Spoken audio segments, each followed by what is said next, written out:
The door. No one was meant to open. In the blistering summer heat of a forgotten rail town, widowed rancher Ethan Cole hears a sound that shouldn't exist, weak coughing from inside a sealed freight car. When he pries the door open, he finds a dying 7-year-old girl clutching a note that reads, "No one's child." Saving her life is an instinctive choice, but Ethan doesn't yet realize that opening that door has placed both of them in mortal danger. If you want to see how far courage can carry a man when the law becomes his enemy, stay with me until the end of this story. And when you do, hit that like button and comment the city you're watching from. I want to see how far this journey reaches. The heat pressed down on Bitter Creek like a man's hand on a throat. Not the clean heat of open prairie, but the stifling, dust-choked air that settled between buildings and died there, thick with coal smoke and the smell of unwashed bodies. The rail town sat at the junction of two lines that carried more freight than people, more secrets than either. By late July, the platform timbers had cracked, the water tower leaked a steady drip that no one bothered to fix, and the station master had taken to drinking before noon. Ethan Cole didn't come to town unless he had to. His ranch lay 8 miles northwest, tucked against the foothills where the land still remembered what it meant to be clean. He'd lost his wife Sarah to fever 2 winters back, and since then the silence of the ranch had suited him fine. He spoke to his horses more than to people. He mended fence alone, broke ice on the water troughs alone, ate his meals alone at a table built for 4. The emptiness didn't bother him the way folks assumed it should. Grief had a way of making a man prefer his own company. He'd come into Bitter Creek that afternoon for supplies: salt, ammunition, lamp oil, the necessities that couldn't be made or done without. The general store was dim and smelled of leather and tobacco. Cal Brennan, who ran the place, had packed Ethan's order without much conversation, which was how both men preferred it. Ethan paid in coin, hefted the crate onto his shoulder, and stepped back out into the brutal sunshine. The train station sat across the rutted street, shimmering in the heat. A freight had come through an hour earlier, heading east. Most of its cargo had been unloaded: crates of mining equipment, barrels of salted pork, bolts of fabric for the dry goods store. But 2 cars sat untouched on the siding, their doors still sealed, their destinations unclear. Ethan wouldn't have given them a second glance except for the sound.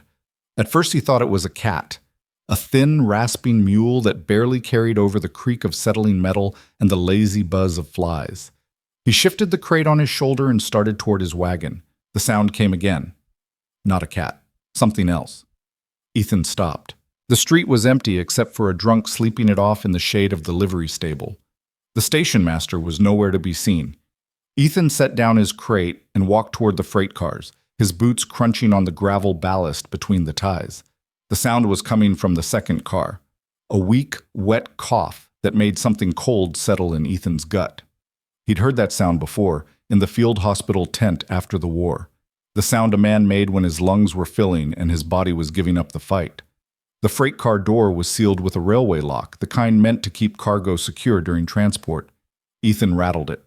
The coughing stopped. Then, after a long moment, it started again. Quieter. Weaker. "Hey!" Ethan called. "Anyone in there?" No answer, just the coughing, and beneath it a sound that might have been whimpering. Ethan looked around. Still no one. The station master's office door hung open, but the man himself was probably 3 drinks deep at the saloon by now. Ethan went back to his wagon and pulled out the pry bar he kept under the seat. He returned to the freight car and wedged the bar into the lock mechanism. The metal groaned. He threw his weight against it, and the lock snapped with a crack that echoed off the depot walls. The door slid open. The smell hit him first: human waste, sweat, and the sickly sweet stench of infection. Ethan pulled his bandana over his nose and peered into the darkness. At first he saw nothing but stacked crates and canvas-covered freight.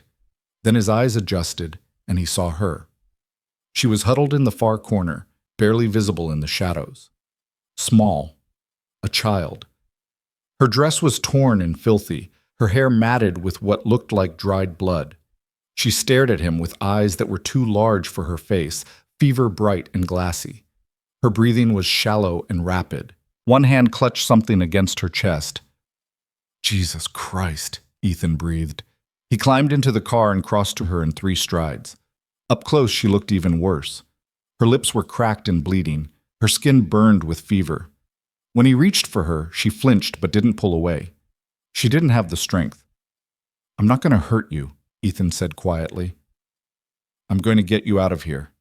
She made a sound, half whimper, half cough, and her hand opened. A piece of paper fell onto the filthy floorboards. Ethan picked it up. The handwriting was shaky, written in what looked like coal dust or ash. No one's child. Ethan stared at the note, then at the girl. She couldn't have been more than 7 years old. Her breathing rattled in her chest like stones in a jar. He didn't think. He just moved. He scooped her up. She weighed nothing, all bone and burning skin, and carried her out of that freight car into the terrible bright heat of the afternoon. She didn't fight. She just pressed her face against his shirt and coughed weakly, her whole body shuddering with the effort. "Stay with me," Ethan said. "Just stay with me." He carried her across the street to the general store. Cal Brennan looked up from his ledger and went pale. "Sweet Jesus, Ethan, what?" "I need water, clean water, and cloth for bandages." Cal didn't ask questions. He filled a tin cup from the barrel and back and brought an armful of clean cotton. Ethan laid the girl on the counter and tried to get her to drink. Most of the water ran down her chin, but she managed a few swallows. Her eyes fluttered closed. "She needs a doctor," Cal said. "Nearest doctor's in Rawlins, 20 miles. "She won't make it 20 miles. Ethan knew he was right. The girl's breathing was getting worse, not better. Her skin had gone from flush to gray. He pressed his hand to her forehead. She was burning up. "Then I'll do what I can," Ethan said. He wrapped her in the cleanest cloth Cal had, paid the man for supplies he hadn't asked for, and carried the girl out to his wagon. He made a bed for her in the back, using grain sacks for cushioning and his own coat for a pillow. She didn't wake when he laid her down. Her breathing came in short, stuttering gasps. Ethan drove that wagon harder than he'd ever driven it. The horses protested, but he didn't let up. 8 miles had never felt so long. The sun beat down merciless and unforgiving. Dust rose in choking clouds. The girl didn't move, didn't make a sound. Twice Ethan stopped to check if she was still breathing. She was. Barely. When he finally reached the ranch, the shadows were starting to stretch long across the valley. Ethan carried the girl inside and laid her on Sarah's old sewing table, the only surface big enough and clean enough. He stoked the fire, heated water, and spent the next 3 hours doing everything he could remember from the war. He cleaned her wounds. There were more than he'd first seen, old bruises and fresh cuts. He washed the filth from her skin and hair. He got her to swallow willow bark tea for the fever. He wrapped her in clean blankets and watched her chest rise and fall, each breath a small miracle. Near midnight, her fever broke. She didn't wake, but her breathing eased and the terrible gray pallor faded from her skin. Ethan slumped in the chair beside her and let out a breath he hadn't known he'd been holding. He pulled the note from his pocket and read it again in the lamplight. No one's child. Someone had tried to kill her. Someone had locked her in that freight car and left her to die in the heat, alone and forgotten. The note wasn't an explanation. It was a message, a dismissal, an erasure. Ethan folded the paper and set it aside.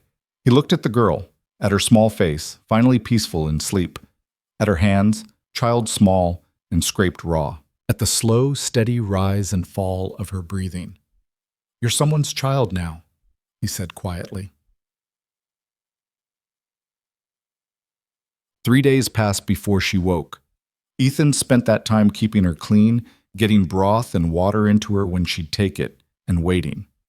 He didn't go back to town, didn't tell anyone what he'd found. Some instinct he couldn't name told him to keep this quiet, at least until he knew what he was dealing with. On the morning of the 4th day, he came in from feeding the horses and found her sitting up. She was pale and thin, but her eyes were clear. She watched him cross the room with the same wariness a wild animal might show, ready to bolt, but too weak to run. "Morning," Ethan said. He kept his voice low and even. "You hungry?" She didn't answer, just stared. He ladled some broth into a bowl and brought it to her. She took it with both hands and drank without taking her eyes off him. When she finished, she set the bowl down and wiped her mouth with the back of her hand. "What's your name?" Ethan asked. She shook her head. "You don't remember, or you won't say?" Another shake. Ethan pulled a chair close and sat down. "My name's Ethan Cole. This is my ranch. You're safe here. No one's going to hurt you." She looked at him for a long moment, then down at her hands. When she spoke, her voice was barely a whisper, rough from disuse and illness. "They said I was no one." The words hit Ethan like a fist. He kept his face neutral, but his hands tightened on the armrest of the chair. "They were wrong," he said. "They put me in the dark, said no one would find me, said it didn't matter." "Well, I found you, and it matters." She looked up at him. Her eyes were the color of creek water, pale and clear. "Why?" It was a child's question, but there was nothing childish about the way she asked it. She wanted a real answer. "Because you're a person," Ethan said, "and people matter, all of them." She considered this. Then after a long silence, "I don't remember my name." "Then we'll give you one, if that's all right with you?" She nodded slowly. Ethan thought for a moment. Sarah had always loved the wildflowers that bloomed in the high meadows each spring, Indian paintbrush and columbine, and the small white lilies that grew near the creek. She'd wanted to name their daughter Lily, if they'd ever had one. They hadn't. "How about Lily?" Ethan said. The girl, Lily, tilted her head, testing the name in her mind. Then she nodded again. "Lily," she repeated softly. "All right then.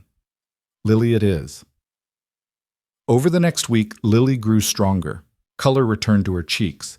She started eating solid food. She still didn't talk much, but she watched everything Ethan did with intense focus, as if memorizing the patterns of this new world. She followed him around the ranch at a distance, quiet as a shadow.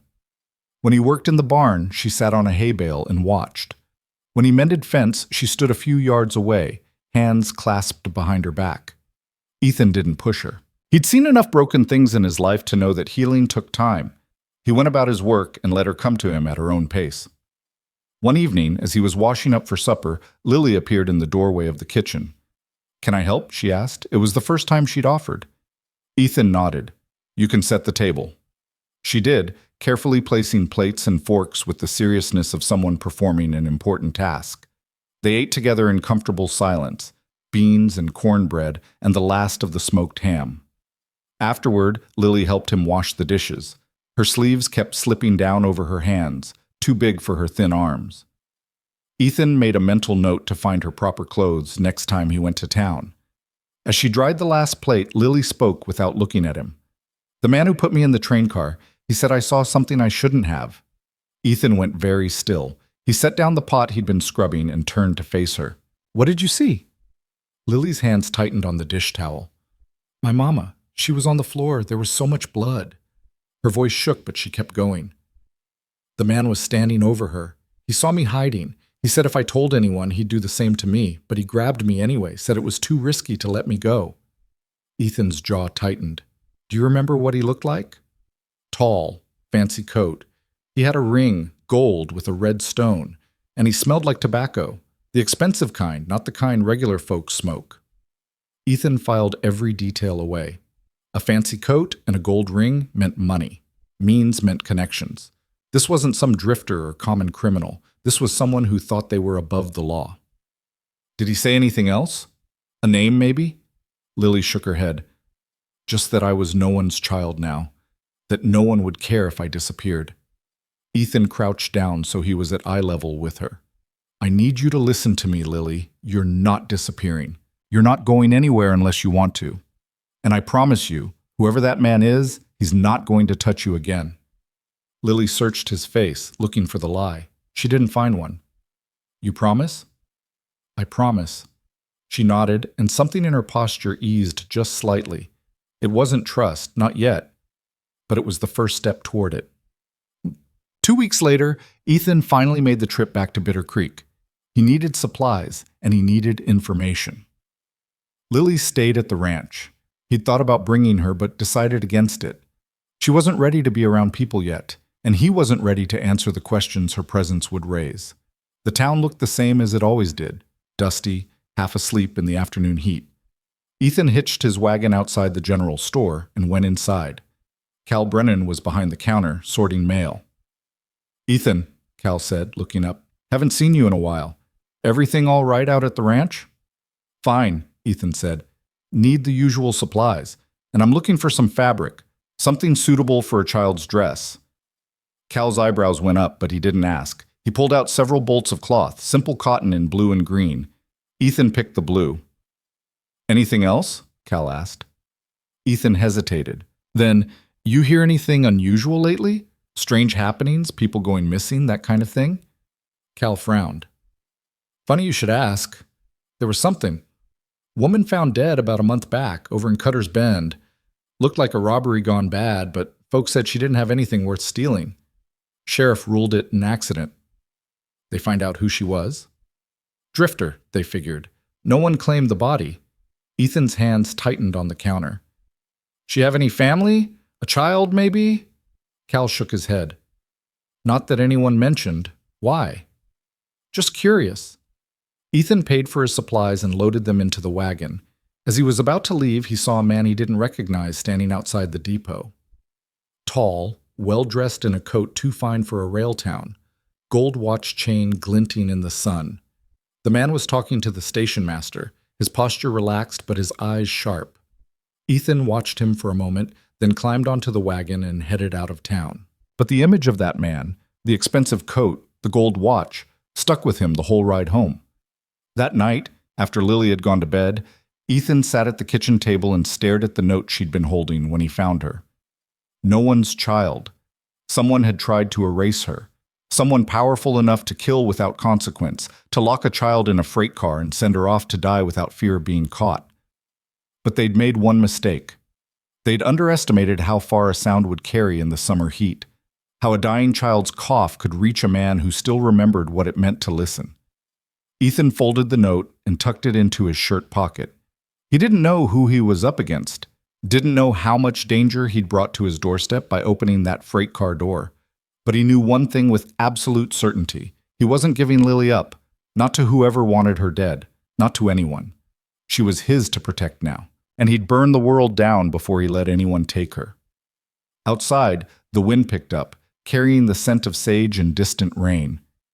Somewhere in the darkness, a coyote called. Ethan listened to the sound fade, then rose and checked the locks on the doors. The fight was coming. He could feel it in his bones, the way he used to feel weather changing on the battlefield. Let it come. He was ready. The stranger came to the ranch on a Thursday morning, 3 weeks after Ethan had found Lily in that freight car. Ethan was fixing a section of corral fence when he heard the horse approaching, steady hoofbeats that didn't belong to anyone he knew. He set down his hammer and turned to see a rider cresting the rise, silhouetted against the bright sky. The man rode with the confidence of someone who'd never been told no. His horse was a fine bay gelding, well fed and groomed. As he drew closer, Ethan took in the details. Tailored suit under a long coat, polished boots, a hat that had never seen a day's honest work. The kind of man who thought money could buy anything, including silence. Ethan wiped his hands on his pants and walked out to meet him, deliberately positioning himself between the rider and the house where Lily was helping with laundry. She'd been slowly coming out of her shell, talking more, even laughing once when one of the barn cats had kittens. Ethan wasn't about to let this stranger anywhere near her. The man reined in his horse and tipped his hat. "Mr. Cole, I presume." "That's right." Ethan didn't offer his hand. "What can I do for you?" "Name's Marcus Hale. I'm with the county office, Child Welfare Division." He said it like he expected Ethan to be impressed. "I understand you've been caring for a young girl, a child you found in rather unusual circumstances." Ethan's jaw tightened. Word travels fast. In small towns, it always does. Hale dismounted with practiced ease. Up close, Ethan could see the gold ring on his finger, heavy, with a dark red stone that caught the light. Recognition hit him like cold water. "I'm here to help, Mr. Cole. The county has facilities for children in need, proper care, education, placement with suitable families." She's got proper care. "I'm sure you've done your best, but a ranch is no place for a traumatized child. She needs specialized attention, people trained to handle these situations." Ethan studied the man's face. Hale wore concern the way he wore that expensive coat, like a costume that didn't quite fit. His eyes were wrong, too sharp and too calculating for someone who claimed to care about a child's welfare. "She seems to be doing fine where she is," Ethan said evenly. Hale's smile didn't waver, but something cold flickered behind it. "Mr. Cole, I appreciate your charitable impulse, but the law is clear on these matters. Orphaned or abandoned children fall under county jurisdiction. I have the authority to take her into protective custody." "She's not abandoned. She's got a home." "Do you have legal guardianship papers? Adoption documentation?" Hale pulled a folded document from his coat pocket. "Because I have a court order authorizing me to remove the child and place her in county care, effective immediately." Ethan didn't reach for the paper. He kept his hands loose at his sides, the way he'd learned in the war when dealing with men who carried authority like a weapon. That child was locked in a freight car and left to die. Someone tried to kill her. "You're telling me the county's first concern is paperwork?" "Which is exactly why she needs proper protection. The county has resources to investigate her situation, to find her family, to ensure her safety." "What can you offer? A lonely ranch 8 miles from town. No female supervision, no educational opportunities." Hale's voice took on a patronizing edge. "You're a widower, Mr. Cole, a single man with no experience raising children. Surely you can see how inappropriate this arrangement is." Through the open door of the house, Ethan caught a glimpse of Lily peering out, her face pale. She'd heard every word. He could see the fear in her eyes, the way her small hands gripped the doorframe. The same look she'd had when he first found her. "She stays," Ethan said quietly. Hale's pretense of friendliness evaporated. "I wasn't asking your permission. I'm informing you of the law. If you interfere with a court order, you'll be arrested for obstruction. If you resist, I'll bring the sheriff and as many deputies as necessary. The child will be removed from your custody one way or another." "Then I guess you'd better bring the sheriff." For a moment, Hale's mask slipped completely. What showed beneath was cold and cruel and utterly without mercy. Then he smoothed it over and smiled again. "I was hoping we could resolve this amicably, but if you insist on making this difficult, I insist on keeping a child safe from whoever tried to murder her." Hale went very still. "That's quite an accusation. Do you have any evidence to support such a claim?" "I've got a 7-year-old girl who was locked in a sealed freight car in 100-degree heat. That's evidence enough." "Children run away all the time. They hide in places they shouldn't. Tragic accidents happen." Hale gathered his reins. "I'll give you 24 hours to reconsider. After that, I return with the sheriff. If you care about that child at all, you won't make this harder than it needs to be." He swung back into the saddle and looked down at Ethan. The afternoon sun glinted off that gold ring, off the red stone that looked almost black in certain light. "For what it's worth, Mr. Cole, I admire your principles. But principles don't change the law. And they certainly don't protect little girls from the consequences of other people's mistakes." He rode away without waiting for a response, that fine bay gelding carrying him back toward town at an easy canter. Ethan watched until he disappeared over the rise, then turned back to the house. Lily was standing in the doorway, her arms wrapped around herself. She looked smaller than she had that morning somehow, more fragile. "That was him," she whispered. "The man from before, the one who—" Her voice broke. Ethan crossed the distance between them in quick strides and knelt down. "You're sure?" "The ring. I remember the ring." And his voice. She was shaking now. "He's going to take me. He's going to finish what he started." "No, he's not." Ethan gripped her shoulders gently. "Listen to me, Lily. I promised you I'd keep you safe. That hasn't changed." "But he has a paper. He said it's the law." "The law can be wrong, and it can be bought." Ethan stood up, his mind already working through possibilities. "I need you to stay close to the house today. Don't go out to the barn. Don't wander off. Can you do that for me?" Lily nodded, but the fear in her eyes didn't fade. "What are you going to do?" "I'm going to make sure that man doesn't get within a mile of you." That evening, Ethan rode into Bitter Creek. The sun was setting, painting the sky in shades of orange and red that reminded him of old blood.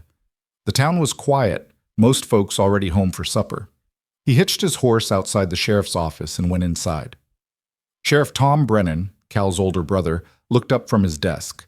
He was a big man gone soft around the middle, with tired eyes and hands that shook slightly when he reached for his coffee cup. He'd been a good lawman once, Ethan had heard, but that was before the railroad money started flowing through Bitter Creek, before the county officials started making suggestions about which crimes deserved investigation and which ones could be overlooked. "Ethan," Tom said, not quite meeting his eyes, "what brings you to town?" "Had a visitor today, Marcus Hale. Says he's with the county." Tom's face didn't change, but his hand tightened on the coffee cup. "Hale's legitimate. Got proper credentials and everything. He's got a court order to take the girl I've been caring for, the one I found in that freight car." "I heard about that. Heard you've been keeping her out at your place." Tom finally looked at him. "That's not exactly proper, Ethan. Single man, young girl. People talk." "Let them talk. What I want to know is why a county official shows up 3 weeks after I find a dying child, and suddenly the law cares about proper procedure." Tom shifted uncomfortably. "Look, I don't make the rules. If Hale's got a court order signed by who? Which judge?" "Judge Cartwright up in Rawlins." "And did you verify it? Actually ride up to Rawlins and check with the judge?" Tom's silence was answer enough. Ethan leaned forward, both hands flat on the desk. "That girl witnessed her mother's murder, Tom. The man who killed her mother tried to get rid of the witness by locking her in a freight car. And now he shows up claiming to be county welfare, waving papers that might or might not be legitimate, demanding I hand her over. That's a serious accusation. It's the truth. You got proof? Witnesses? Anything besides a child's word?" Ethan straightened. "Her word should be enough." "Maybe it should, but it's not." Tom rubbed his face with both hands. "Look, Ethan, I'll be straight with you. Hale came to see me yesterday, said you might cause trouble, might make unfounded accusations. He suggested it would be better for everyone if the girl was placed in proper care, away from complications. He bought you." "He didn't buy anything," Tom snapped. "He pointed out facts. The child has no legal guardian. You have no legal claim to her. And if Hale wants to make an issue of it, he can have you arrested for kidnapping. Is that what you want? To end up in jail while that girl gets handed over anyway? I want the law to do its job. Investigate the mother's death. Find out who Marcus Hale really is." The mother's death was ruled an accident. Case closed. Tom stood up, using his size to end the conversation. "My advice? Let Hale take the girl. Let the county sort it out. You did a good thing, helping her. But it's time to step back and let the proper authorities handle it." Ethan stared at him for a long moment. "When did you stop being a lawman, Tom?" The sheriff's face reddened, but he didn't answer. Ethan turned and walked out. Outside, the last light was fading from the sky. Ethan stood on the boardwalk and considered his options. They were limited and getting narrower by the minute. If Tom wouldn't help, if the law was either bought or too scared to act, then Ethan was on his own. He was halfway to his horse when someone called his name. He turned to find Doc Abernathy walking toward him, medical bag in hand. The doctor was in his 60s, white-haired and thin as a rail, with sharp eyes that missed nothing. "Heard you had words with the sheriff," Doc said without preamble. "News really does travel fast. Only kind we've got." Doc glanced at the sheriff's office, then back at Ethan. "Walk with me." They moved down the street, away from the lit windows and listening ears. Doc didn't speak until they reached the edge of town where the buildings gave way to open prairie. "The girl you found," Doc said finally. "She doing all right?" "Better than she was. Still healing." "Good. That's good." Doc was quiet for a moment. "I treated a woman about 6 weeks ago. Came into my office late at night, beaten badly. Said she'd fallen down some stairs, but I've seen enough injuries to know the difference between a fall and a fist." Ethan listened without interrupting. "She was terrified," Doc continued. "Kept looking over her shoulder, jumped at every sound. Had a little girl with her, maybe 7 years old. Pretty thing, with light eyes. The woman wouldn't tell me what really happened, wouldn't let me report it. She paid in coin, old gold coins, the kind that haven't been in circulation for years, and left before dawn. You know where she went?" "No. But 2 weeks later I heard about a woman found dead over in Cutter's Bend. They said it was a robbery, but she didn't have anything worth stealing. No identification, no family. They buried her in the pauper's field." Doc met Ethan's eyes. I always wondered what happened to that little girl. But why are you telling me this? Because Marcus Hale came to see me 3 days ago. Wanted to know if I'd treated any drifters recently, any women with children. Said the county was trying to locate family members of deceased transients.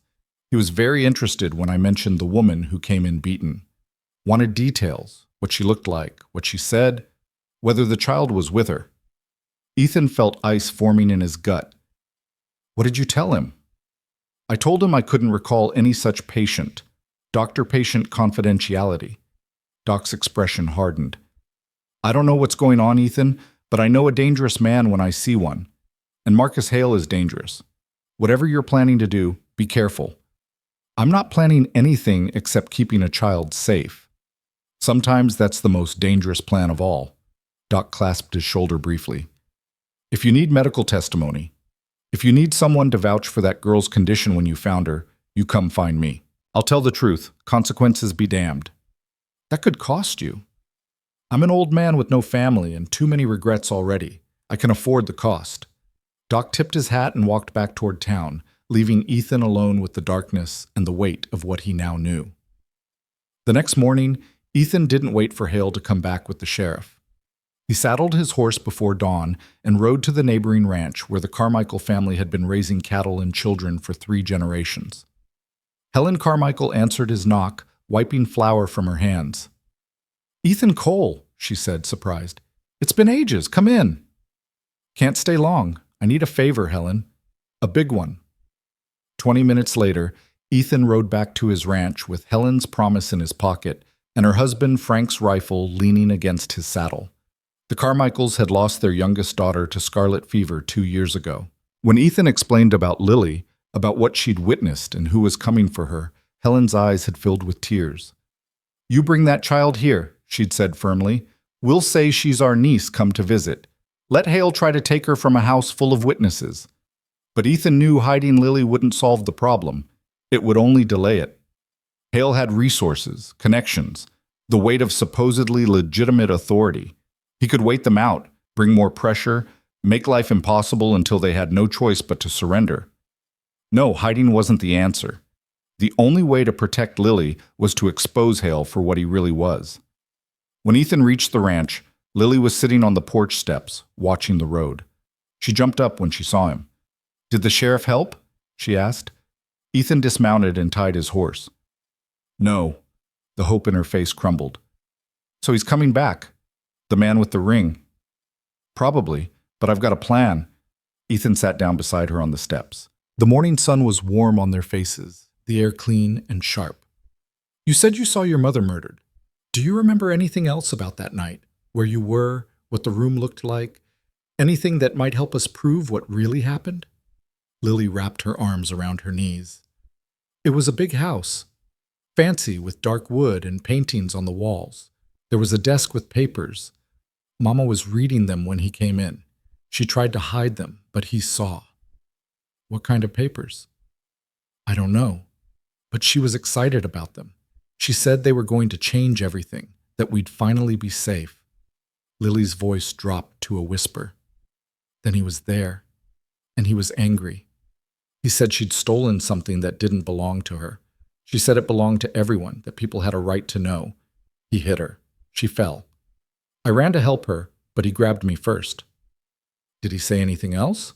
A name, a place, anything? Lily closed her eyes, concentrating. He said the mine wouldn't be stopped by a whore and her bastard, that the company had too much invested. That's when he saw me. That's when he said I'd seen too much. The mine, the company. Pieces started clicking into place in Ethan's mind. There'd been talk the past year about a new mining operation north of Bitter Creek. Big money from back east, promises of jobs and prosperity. But there'd also been rumors. Suspicious land deals, people pressured to sell, claims jumping. Nothing anyone could prove, but enough to make honest folks uneasy. Your mother, Ethan said carefully. Do you know what her name was? Her real name? Catherine. Catherine Hale. Lily opened her eyes and looked at him. She was his wife. That's why he couldn't let me live. If people knew he'd killed her, they'd ask questions. They'd look into why. The final piece fell into place with devastating clarity. Marcus Hale wasn't just trying to cover up a murder. He was protecting something bigger: land fraud, illegal mining operations, corruption that probably ran all the way up to the territorial government. Catherine Hale had found evidence, tried to use it to protect herself and her daughter, and Hale had killed her for it. "The papers your mother was reading," Ethan said. "Do you know what happened to them?" "She gave them to me. Before he came in, she was teaching me to read. She let me hold them while she made tea." Lily's face went pale. "I was holding them when I ran. I hid in a closet. He looked for me, but he had to leave when he heard someone coming. I waited until it was quiet, then I ran. I ran and ran until I couldn't anymore. That's when the men found me. They laughed when I told them what happened. They said no one would believe a child. That's when they put me in the train car." "The papers, Lily. Do you still have them?" She nodded slowly. "I hid them in the train car before I got too sick to move. There was a gap between the wall boards. I pushed them through into the space behind." Ethan stood up. "That freight car. Do you remember anything about it? Numbers, markings, anything that would help identify which one?" "It had a yellow mark, like a bird, and numbers. 347. 347, yellow bird marking." Ethan committed it to memory. "That's good, Lily. That's real good." He looked down at her, at this small girl who'd survived what should have killed her, who'd held on to evidence even when she was dying, who trusted him with the truth that could destroy powerful men.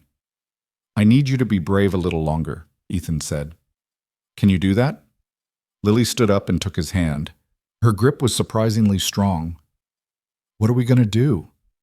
"We're going to find those papers, and then we're going to make Marcus Hale answer for what he did." That afternoon, Ethan took Lily to the Carmichael Ranch. Helen met them at the door and folded Lily into her arms like she'd known her for years. Frank stood behind his wife, his weathered face kind. "She'll be safe here," Frank said. "I've got 2 sons and 3 ranch hands, all armed and all told to watch for strangers. No one's taking her without going through all of us." Ethan knelt down in front of Lily. "I'm going to town. I'll be back before dark." "You're going to the train," Lily said. It wasn't a question. "Yes." "What if he's there? What if they catch you?" "They won't." Ethan tried to sound more confident than he felt. "You just stay here with the Carmichaels. Help Helen with the chickens. Try not to worry." Lily threw her arms around his neck, sudden and fierce. "Come back," she whispered. "Please come back." Ethan hugged her tight. "I promise." He rode hard for Bitter Creek, pushing his horse faster than was wise on the rough trail.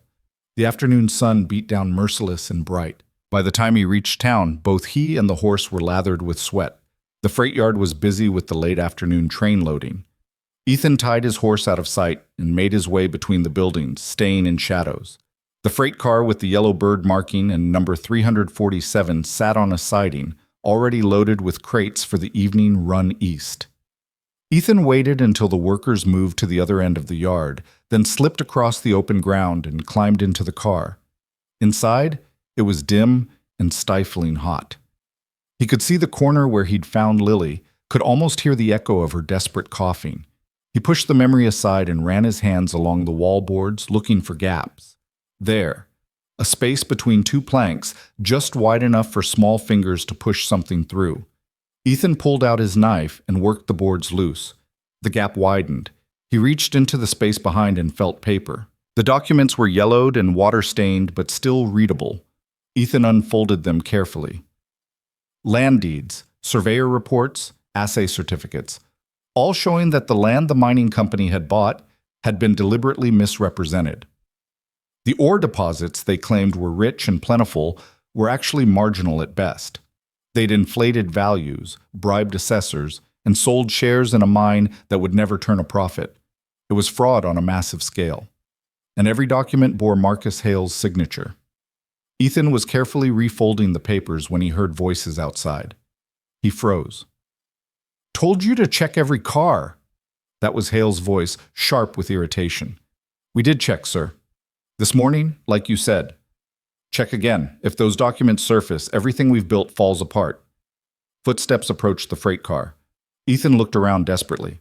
No time to run. He shoved the papers inside his shirt and pressed himself against the wall beside the door, in the shadow of a tall crate. The door slid open. Light flooded in.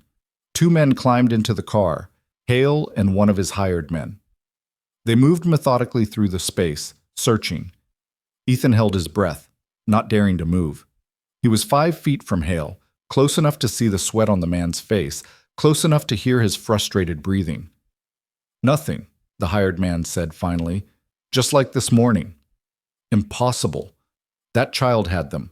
She couldn't have thrown them from a moving train. They have to be here. Maybe she really did die with them. Maybe they're somewhere in the desert, rotting under the sun. Hale's jaw tightened. She's not dead. Cole has her. Which means he might have the papers too. Want us to pay him another visit? No, let him come to us. He thinks he's protecting that girl, but all he's doing is digging both their graves. Hale turned towards the door, then paused. When the sheriff brings him in tomorrow, make sure he doesn't leave with anything but the clothes on his back. Search him thoroughly. Understand? Yes, sir. They climbed out of the freight car and slid the door shut, plunging Ethan back into darkness. He waited, counting his heartbeats until he was certain they were gone. Then he slipped out of the car and made his way back to his horse. The ride back to the Carmichael ranch seemed to take forever. The sun was setting, painting the sky in shades of amber and crimson. Ethan's mind raced with the implications of what he'd found. The documents weren't just evidence of fraud. They were a death warrant for anyone who possessed them. Lily was waiting on the Carmichael porch when he arrived. She ran to him before he'd even dismounted. "You found them," she said, seeing the truth in his face. "I found them." Ethan pulled the papers from his shirt and held them up. "Your mother was right. These will change everything." Helen came out onto the porch, drying her hands on her apron. "What now?" "Now we make sure these get to someone who can't be bought." Ethan looked at Frank. "You still have that cousin in Denver? The one who works for the territorial attorney?" "James?" "Yeah, he's there." "Can you get these to him? Tonight?" Frank nodded slowly. "I can ride through. Be there by morning if I push it." "Do it. Tell him everything. Tell him a child witnessed her mother's murder, that the killer is posing as a county official, that there's fraud involving the Bitter Creek mining operation. Tell him lives are at stake." "And you?" Helen asked. "What will you do?" Ethan looked at Lily, at her pale face and determined eyes. "I'm going to make sure that when Marcus Hale comes for us tomorrow, he finds something he didn't expect." "What's that?" "A fight." Frank Carmichael left for Denver within the hour, the documents sewn into the lining of his saddlebag, where even the most thorough search wouldn't find them. Ethan watched him disappear into the gathering dusk, then turned back to the house where Helen had already set 2 extra places at the supper table. Lily picked at her food, her eyes darting to the windows every few minutes. She'd barely spoken since Ethan returned, but he could see the questions building behind her careful silence. Helen tried to lighten the mood with stories about her own children, about the time her youngest had tried to teach the chickens to swim, but the laughter felt forced and died quickly. After the meal, Helen took Lily upstairs to prepare a bed. Ethan stood on the porch with John Carmichael, Frank's eldest son, a quiet man of 25 who'd inherited his father's steady disposition. "Sheriff came by this afternoon," John said, keeping his voice low. "Asked if we'd seen you. Told him no. He say what he wanted?" "Just that Marcus Hale filed a complaint, said you're harboring a child illegally, that you've been making threats. There's talk of a hearing tomorrow at the courthouse." Ethan's hands tightened on the porch rail. "A hearing. That's how he's going to do it. Make it look legitimate. Ma says that girl is Hale's own daughter. That true?" "She is, and he murdered her mother to keep certain business dealings quiet. Now he wants to finish what he started." John was quiet for a long moment, staring out at the darkness. "We fought together at Shiloh. You remember that?" Ethan nodded. He remembered the mud and the blood and the screaming, remembered John pulling him behind a fallen log when Confederate fire tore through their position, remembered waiting for the gunfire to stop, certain they'd both die there. "I owe you my life," John said. "You took that mini ball meant for me. Still carry the scar, I'd wager." "That was war. Different circumstances. Was it? John turned to face him. Seems to me there's always men willing to kill for power. The uniforms change, but the killing stays the same. He paused. What do you need? Witnesses. People willing to stand up in that courthouse and tell the truth, even if it costs them. You'll have them. I'll spread the word tonight. Doc Abernathy, the Millers, old Sam Tucker, who runs the livery. There's still some folks in Bitter Creek who remember what it means to do right. Hale will have the law on his side. Papers, official seals, the whole show. Then we'd better make sure the truth shouts louder. John clasped Ethan's shoulder. Get some sleep. Tomorrow's going to be a long day. But sleep didn't come easy. Ethan lay in the spare room, listening to the house settle around him, thinking about what waited in the morning. A courthouse filled with people who'd either been bought or intimidated into silence. A judge who might be legitimate or might be another piece in Hale's game. And somewhere in all of it, a 7-year-old girl whose testimony could bring down powerful men or get her killed. He must have dozed eventually, because he woke to pale pre-dawn light and the sound of horses. Lots of them. Ethan was at the window in seconds, looking down at the yard where Sheriff Tom Brennan sat mounted alongside 5 deputized men. Behind them, in a closed carriage, Marcus Hale waited with the patience of a man who'd already won. Helen appeared in the doorway, her face tight. They're early. Keep Lily inside. Don't let her come down no matter what she hears. Ethan pulled on his boots and went downstairs. John was already at the door, rifle in hand.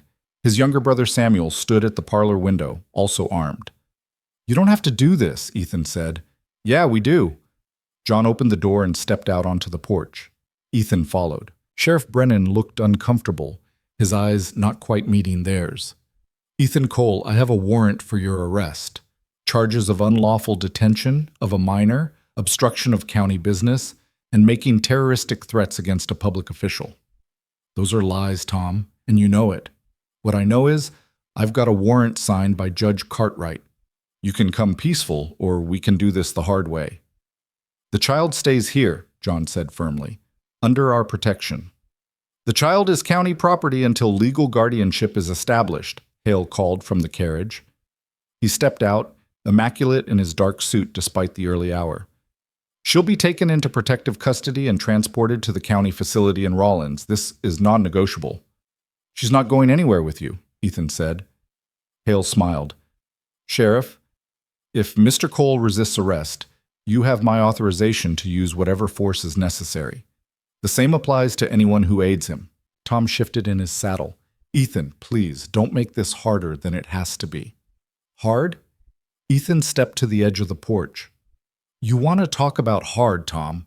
That girl was locked in a freight car and left to die in the heat. Her mother was murdered, and now the man who killed her is standing in your yard wearing a fancy suit and waving papers, and you're going to help him finish the job. Those are accusations without evidence.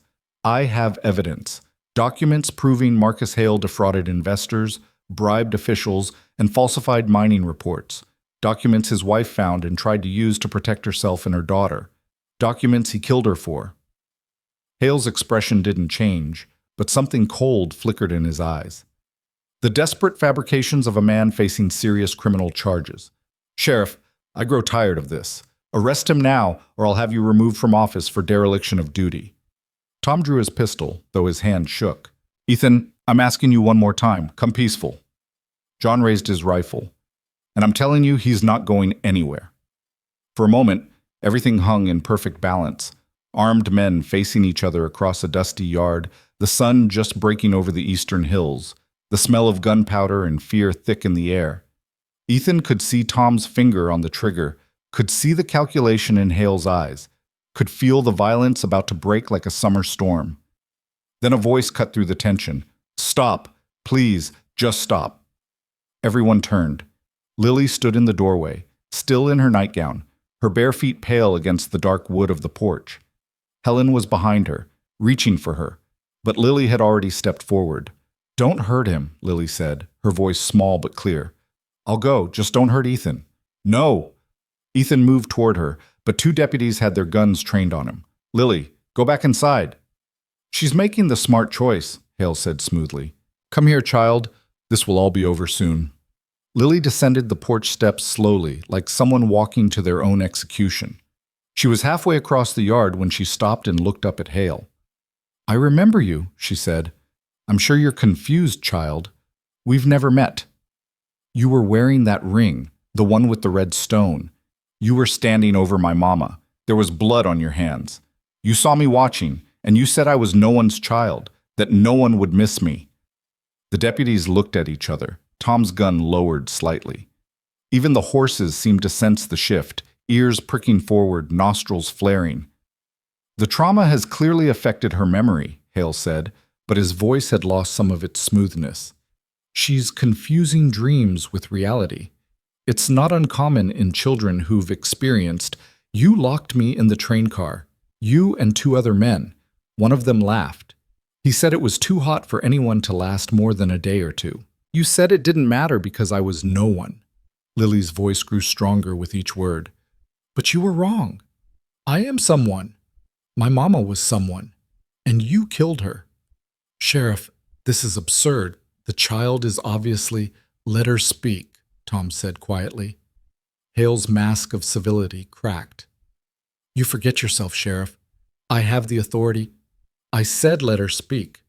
Lily looked at Tom, then at the gathered men. "My mama's name was Catherine Hale. She was his wife. She found papers that proved he was stealing money, lying to people about the mine. She said she was going to tell everyone, that people deserved to know the truth.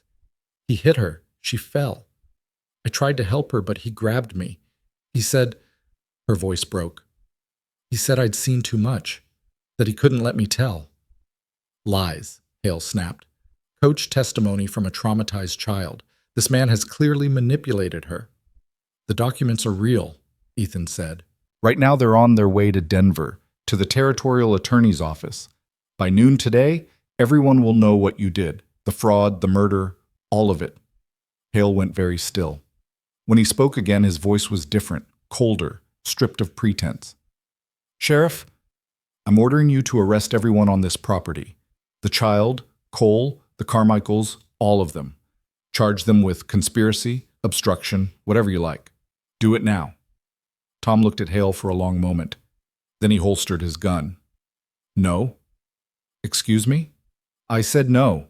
I'm not arresting anyone based on the word of a man who's been accused of murder by his own daughter. I am a county official with full legal authority. You're a suspect in a murder investigation, as of right now." Tom turned to his deputies. "Someone ride to Rollins. Get the real Judge Cartwright down here. I want to know if that warrant is legitimate or if it's another forgery." One of the deputies wheeled his horse and galloped off. Hale watched him go, his face darkening. "You're making a serious mistake, Sheriff." "Maybe, but I've made enough mistakes for one lifetime. I'm not adding this one to the list." Tom looked at Ethan.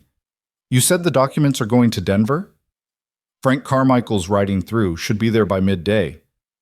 "Then I guess we wait. If those documents are real, if they prove fraud, then we'll have grounds for a proper investigation. Until then, nobody's arresting anybody." Hale's hand moved toward his coat. John's rifle came up. "I wouldn't." For a heartbeat, Hale considered it. Ethan could see the calculation in his eyes, the math of men and guns and chances. Then Hale slowly lowered his hand. "This isn't over," he said softly. "You have no idea what you've just done. The people behind this operation, they don't forgive interference. They don't accept defeat. You've signed your own death warrants, all of you." "Then we'll die telling the truth," Ethan said. "Better than living with your kind of lies." Hale turned and climbed back into his carriage. "Take me to the courthouse. We'll see how confident they are when the hearing begins." The carriage pulled away, leaving a cloud of dust and the bitter taste of unfinished business. Tom dismounted and walked over to Ethan. "I'm sorry," he said, "for not believing you, for almost— You believe me now. That's what matters." Tom looked at Lily, who stood trembling in the yard. "She's a brave girl, braver than most grown men I know." "She shouldn't have to be." "No, she shouldn't." Tom pulled off his hat and ran a hand through his thinning hair. "The hearing's set for 10 o'clock. Judge Cartwright will be there by then, assuming the warrant's legitimate. You should be there too, both of you. Let the judge hear her testimony directly." "Hale will try something. Probably, but now I'll be watching for it. Tom mounted his horse. One way or another, this ends today. By 9:30, it seemed like half of Bitter Creek had gathered at the courthouse. The building was small, barely more than a large room with benches and a raised platform where the judge would sit. It had been built to handle property disputes and minor criminal cases, not a murder trial disguised as a custody hearing. Ethan arrived with Lily, flanked by John Carmichael and Doc Abernathy. They'd dressed Lily in a simple blue dress Helen had altered to fit her, and someone had braided her hair. She looked small and fragile and utterly terrified, her hand gripping Ethan so tight his fingers went numb. The room fell silent when they entered. Ethan recognized most of the faces: shopkeepers, ranchers, miners, the everyday people of a frontier town. Some looked sympathetic. Others looked away. A few watched with the cold curiosity of people watching a hanging. Marcus Hale sat at the front table, perfectly composed, flanked by two men in expensive suits who'd arrived on the morning train. His lawyers, no doubt, brought in to add legitimacy to whatever show he was planning. Judge Cartwright sat behind the bench, a heavy-set man in his 60s with shrewd eyes and a face that had seen too much human nature to be easily fooled. He'd been on the bench for 20 years, serving when Wyoming was still a territory, and his reputation for fairness was well known. The judge banged his gavel. "This hearing will come to order. We're here to determine the matter of guardianship for a minor child, currently in the custody of Mr. Ethan Cole. Mr. Hale, you've petitioned for the child to be removed from Mr. Cole's care and placed under county supervision. Is that correct?" Hale stood. "It is, Your Honor. Mr. Cole, while well-intentioned, is not a suitable guardian. He is an unmarried man with no experience raising children, living in isolation on a remote ranch. The child requires proper education, female supervision, and placement with an appropriate family. Mr. Cole, do you wish to respond?" Ethan stood, bringing Lily with him. "I do, Your Honor. The child's name is Lily. 3 weeks ago, I found her locked in a sealed freight car, dying from heat and dehydration. Someone had tried to murder her. That someone was Marcus Hale." The courtroom erupted. The judge banged his gavel repeatedly. "Order! I will have order!" When the room quieted, Hale's lawyer stood. "Your Honor, this is an outrageous accusation without foundation.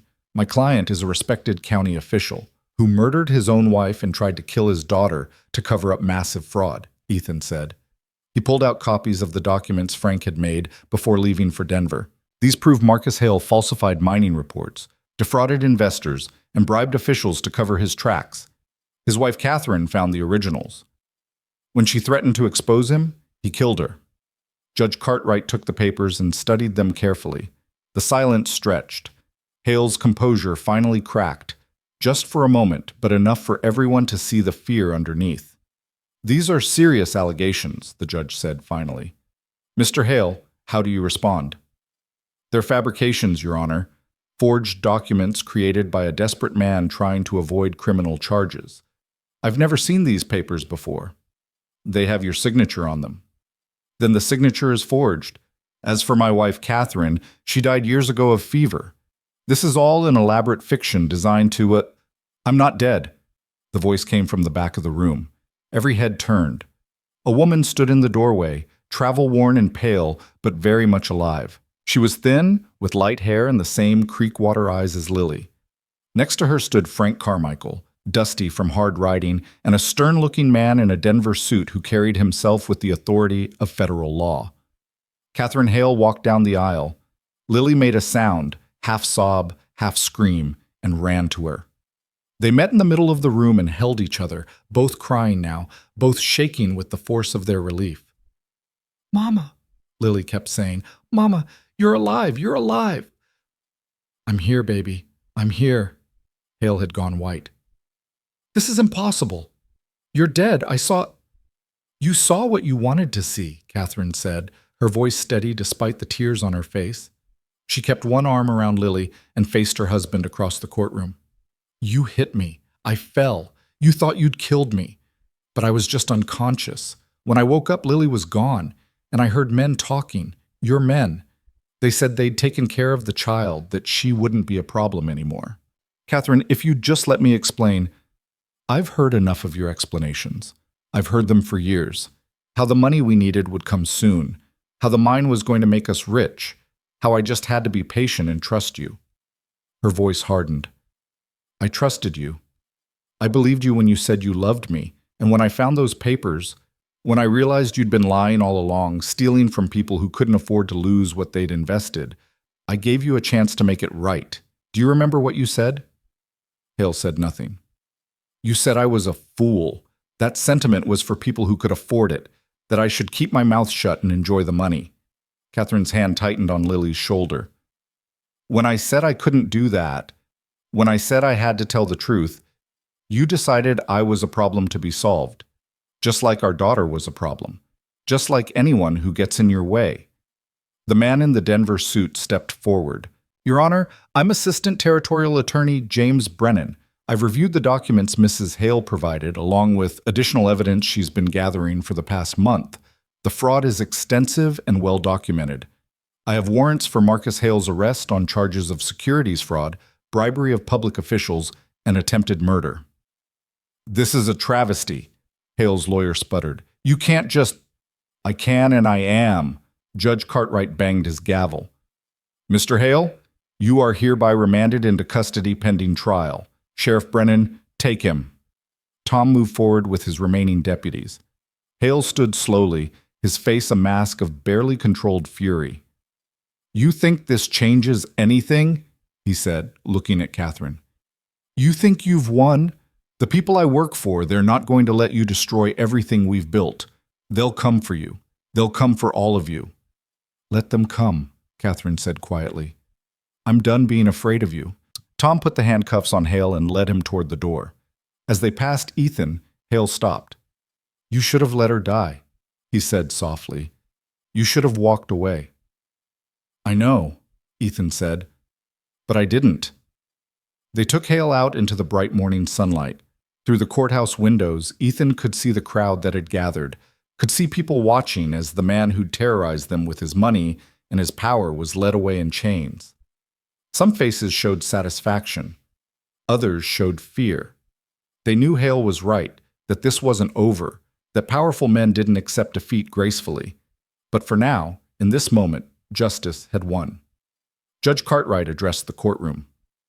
The matter of custody is hereby resolved. Mrs. Catherine Hale is the child's legal mother and natural guardian. Mr. Cole's emergency guardianship is terminated with the court's gratitude for his intervention and care. He paused, looking at Ethan. The child owes you her life, sir. That's not a small thing. She saved her own life, Ethan said.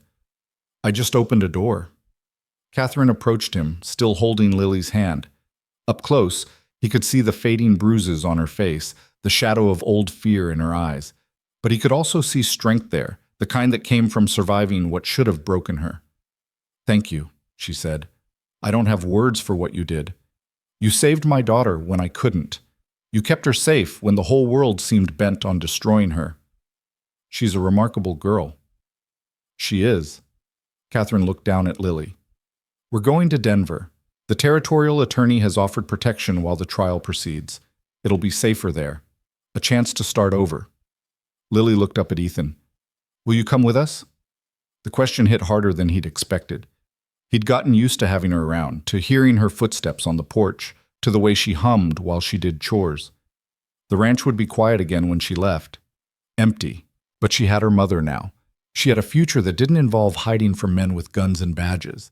She deserved better than a lonely ranch and a broken-down widower who couldn't quite let go of his ghosts. I can't, Ethan said gently. I've got a ranch to run, cattle that need tending, but I'll write to you. And when you're older, if you want to come visit, there'll always be a place for you. Lily's eyes filled with tears. She threw her arms around his waist and held on tight. I don't want to go without you. Ethan knelt down and took her hands. Listen to me. Your mama needs you. She's fought so hard to keep you safe, to make sure you have a real life. Don't you think she deserves to have her daughter with her? But you'll be alone. I've been alone before. I'll manage. He smiled, though it hurt. Besides, I'll know you're safe. You're going to go to school, make friends, grow up to be someone extraordinary. That's worth more than anything. Catherine wiped her eyes. We leave tomorrow on the afternoon train. Tonight, will you have supper with us? Let us say goodbye properly?" Ethan nodded, not trusting his voice. That evening, they ate at the hotel dining room. Catherine, Lily, Ethan, and a few others who'd stood with them. Doc Abernathy was there, and the Carmichael family, and Sheriff Tom Brennan, who looked 10 years younger without the weight of Hale's corruption on his shoulders. They told stories and laughed and tried not to think about what came next. When it was time to leave, Lily gave Ethan a piece of paper folded carefully into quarters.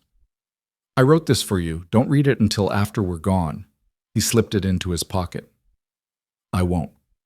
The next afternoon, Ethan stood on the train platform and watched them board. Catherine thanked him one more time. Lily hugged him and cried, but didn't ask him to change his mind. She was learning that sometimes love meant letting go. The train pulled away, carrying them toward Denver and safety, and whatever future they could build from the wreckage of the past. Ethan watched until it disappeared around the bend, then walked back to his wagon. That night, alone in his ranch house, he finally read Lily's note. The handwriting was careful and precise, the letters formed with the concentration of a child still learning. "Dear Ethan, Mama says I should thank you for saving my life. But that's not all you did. You made me feel like I mattered, like I was worth saving. You taught me that there are still good people in the world, people who do the right thing even when it's hard. I'll never forget you. No matter where I go or what I do, I'll remember that you heard me when no one else could, that you opened a door when everyone else walked by. You said I was someone's child. You were right. I'm yours. Even if you're not my papa, I'll always be yours. Love, Lily."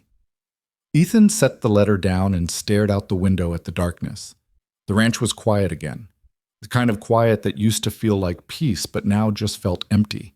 But somewhere out there, a little girl was safe. She had her mother.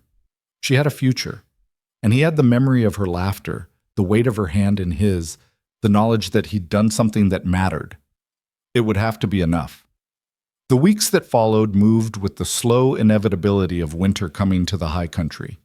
Ethan fell back into the rhythms of ranch work, mending fence, rotating pastures, preparing for the cold months ahead. But the silence had changed. It wasn't the peaceful quiet of a man content with solitude. It was the hollow echo of rooms that remembered laughter, of spaces that had briefly held life and warmth before going empty again. He got letters from Lily. They came every week, written in her careful hand, full of details about her new life in Denver. She wrote about the school Catherine had enrolled her in, about the other children who were slowly becoming friends, about the apartment they'd rented on a tree-lined street where you could hear church bells on Sunday mornings. She always ended the same way. "I miss you. Love, Lily." Ethan wrote back, though his letters were shorter, filled with mundane details about the ranch, the weather, the livestock. He didn't know how to put into words what her absence had done to him, how it had opened up spaces inside him that he'd thought were long since closed and forgotten.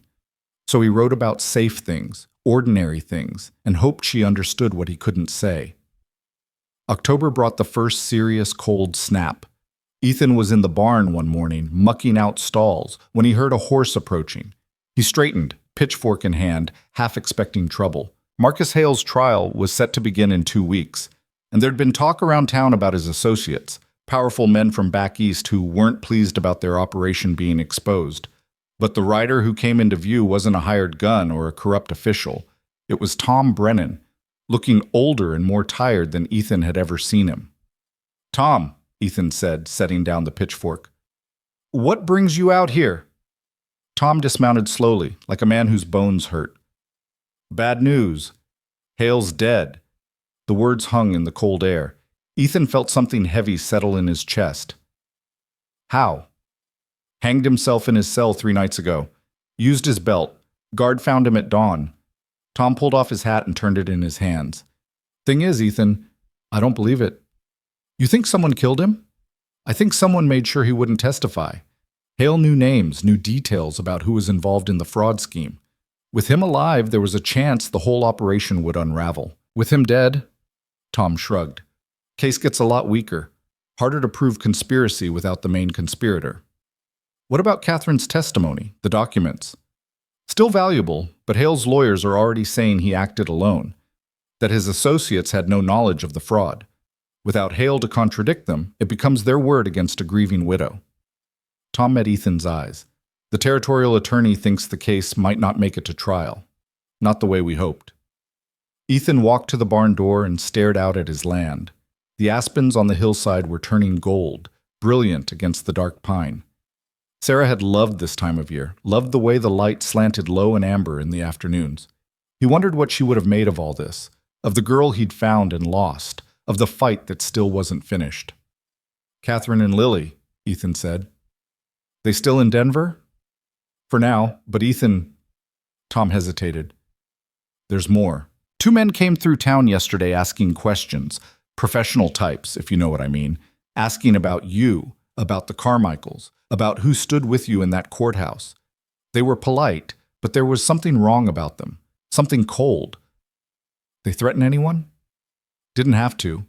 Just their presence was enough to make folks remember they have families to protect, businesses to run. Fear's a powerful thing." "What are you saying, Tom?" "I'm saying maybe you should take a trip. Visit family if you have any. Get away from Bitter Creek until this settles." Ethan turned back to face him. "I don't run. This isn't about running. It's about survival. These men, whoever they are, they're not going to stop with Hale. They're going to tie up loose ends, eliminate witnesses, make sure this whole mess disappears." Tom's voice dropped. "They know you have copies of those documents. They know you can testify. That makes you a problem. Then let them come." "Damn it, Ethan, don't be stupid. You can't fight money and power with a rifle and good intentions. They'll bury you, and no one will be able to prove it was anything but an accident or a robbery gone wrong. What would you have me do? Hide while they pick off everyone who stood up to Hale? While Catherine and Lily spend the rest of their lives looking over their shoulders?" Tom put his hat back on. "I'd have you live. I'd have you be smart enough to know when a fight's already lost." After Tom left, Ethan stood in the barn and thought about dying. Not in a morbid way, but in the practical sense of a man who'd been a soldier, who understood that death was just another fact of life, no more or less important than rain or hunger or the turning of seasons. He'd faced it before, in the war, and had come to terms with the possibility that one day a bullet or a blade would find him. But the thought of dying now, with Lily's letters still arriving every week, with her voice in his head saying, "You made me feel like I mattered," that was different. That felt like unfinished business. He was still standing there wrestling with these thoughts when he heard another horse. This time he did grab his rifle, but the rider was John Carmichael, and his face was grim. "They hit my place last night," John said without preamble. "Barn fire. Lost half the hay we'd put up for winter. Anyone hurt?" "No, but that's because we got lucky. Ma smelled smoke before it spread to the house." John's jaw tightened. "Found boot prints in the mud near the barn. 2 different sets, both headed north afterward. Same direction those strangers Tom mentioned were seen riding yesterday. They're sending a message. Message received, but I'll be damned if I let them run me off my own land." John paused. "We're having a meeting tonight at the ranch. Everyone who stood with you in that courthouse. We need to talk about what comes next." The Carmichael house was full when Ethan arrived that evening. Doc Abernathy was there, along with Sam Tucker from the livery, the Miller brothers who ran the lumber mill, and a dozen others who'd been in that courtroom. Helen had coffee brewing and a shotgun leaning against the kitchen doorframe. Frank Carmichael stood at the head of the table, his face showing the strain of the long ride to Denver and back. "I'll make this quick because we don't know who might be watching. Hale's death wasn't suicide. I've got sources in Rollins who say the guard on duty that night was paid off, told to take an extended break. When he came back, Hale was dead." "Can anyone prove it?" Doc Abernathy asked. "The guard disappeared, took his money, and ran, most likely. Without him, there's no evidence of foul play." Frank looked around the room. "The men behind this, they're not going to stop. They've got too much invested in that mine, too much money already promised to investors. They need this to go away." "So what do we do?" Sam Tucker asked. "Can't fight what we can't see." "We make it impossible to ignore," Ethan said. Everyone turned to look at him. Right now, they're counting on fear keeping everyone quiet. They think if they burn a barn, kill a man in his cell, show enough force, we'll all back down. But what if we don't? What if we go public with everything we know? "How?" John asked. "Newspapers. The territorial press, papers back east. Catherine has the documents, has her testimony. We get that story told loud enough, wide enough. These men can't hide anymore. They have to answer questions. And once that happens, once people start investigating, the whole thing falls apart. One of the Miller brothers shook his head. That's assuming the papers will print it, assuming they can't be bought off or intimidated like everyone else. Then we find the ones who can't be bought, Ethan said. There's got to be someone, some journalist who cares more about truth than money. Doc Abernathy leaned forward. I know someone. Old friend from medical school, became a writer instead of a doctor. Works for the Rocky Mountain News in Denver. Man named William Garrison. He's honest to a fault, damn near got himself killed a few years back investigating corruption in the mining industry. Will he listen? If the story's solid, he'll listen. More than that, he'll run with it.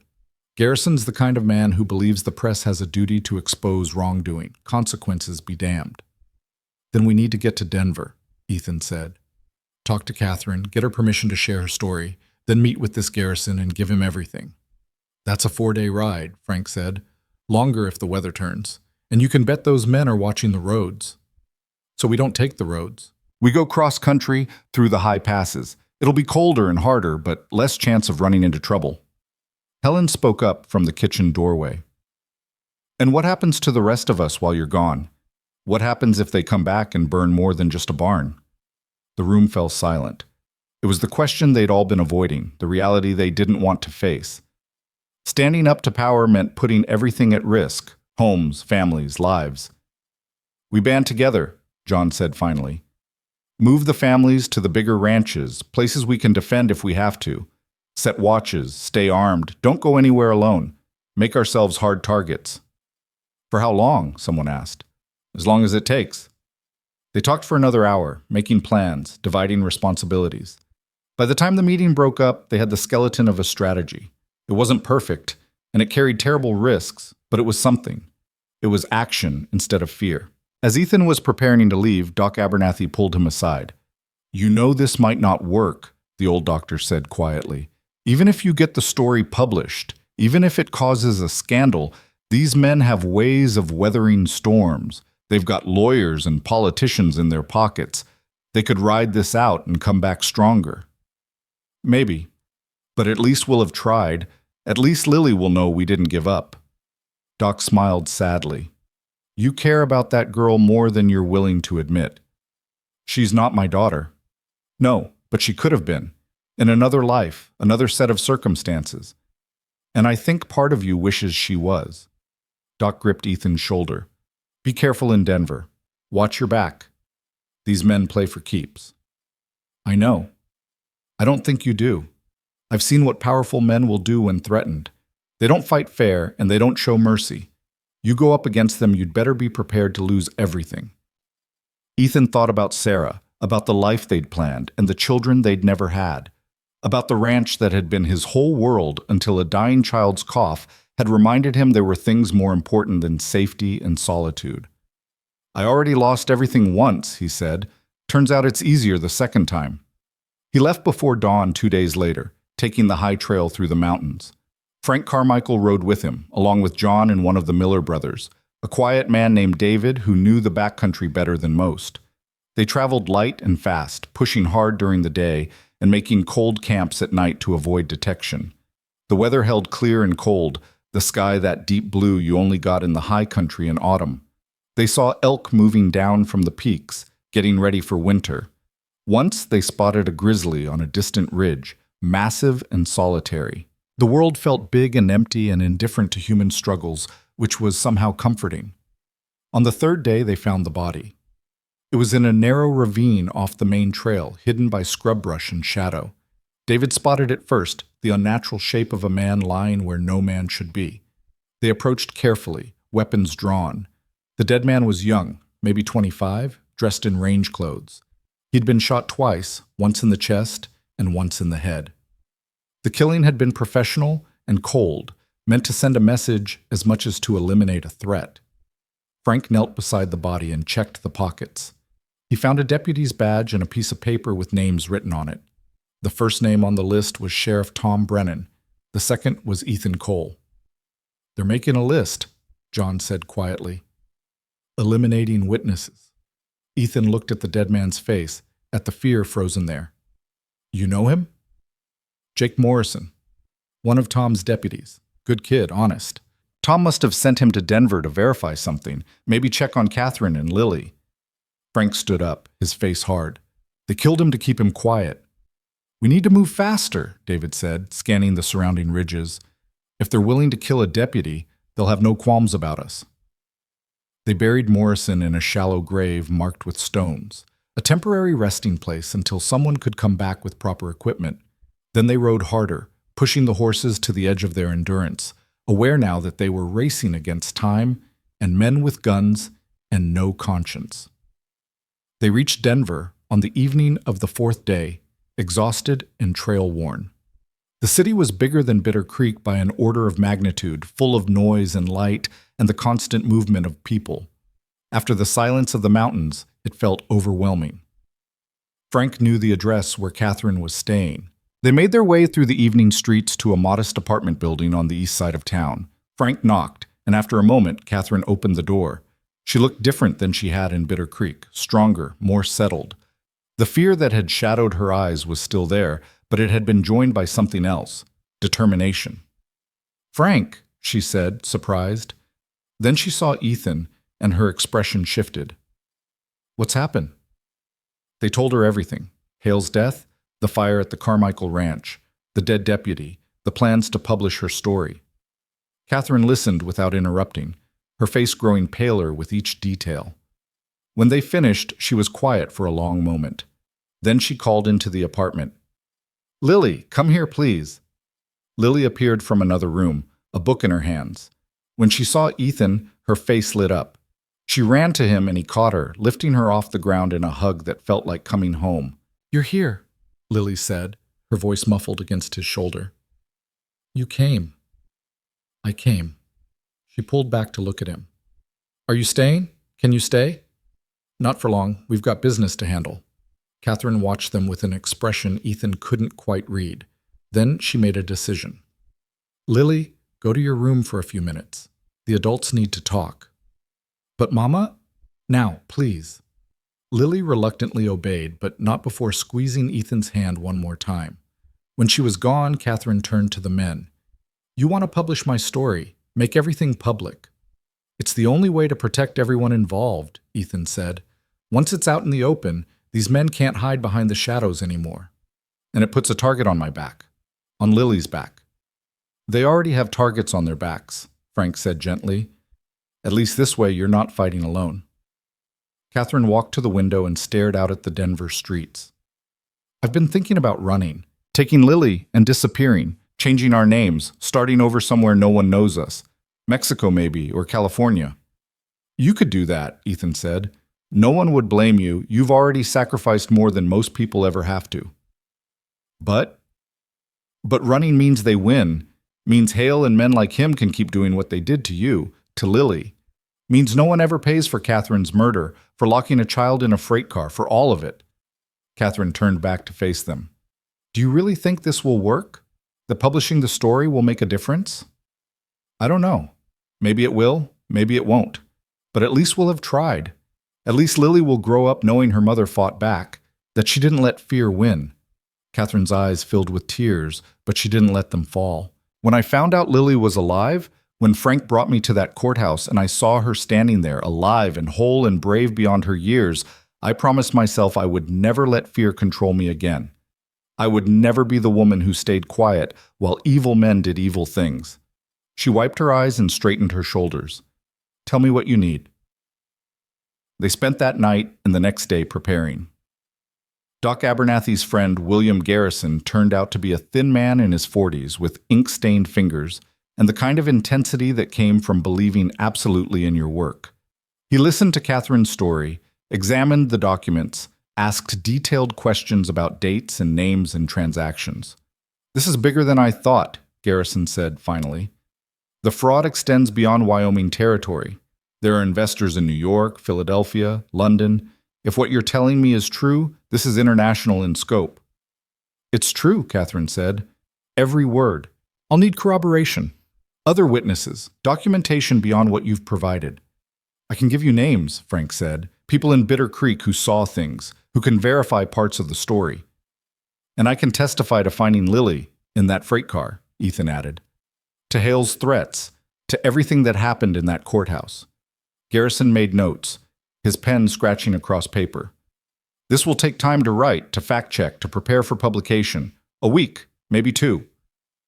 We don't have 2 weeks, John said. These men are eliminating witnesses now. Every day we wait, more people are at risk.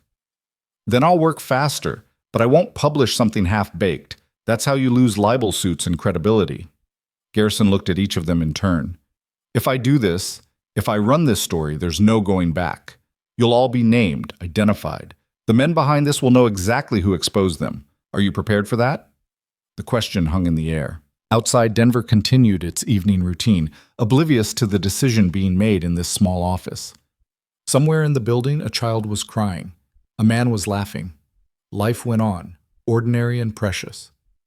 Yes, Catherine said. We're prepared. Garrison nodded. Then let's bring these bastards down. They left Denver 3 days later with Garrison's promise that the story would run within the week. The ride back was tense, everyone aware that they might be riding into a trap. But the mountains were empty, the trails clear. They made good time and reached Bitter Creek without incident. What they found waiting changed everything. The town was quiet, too quiet. The streets were empty despite it being midday.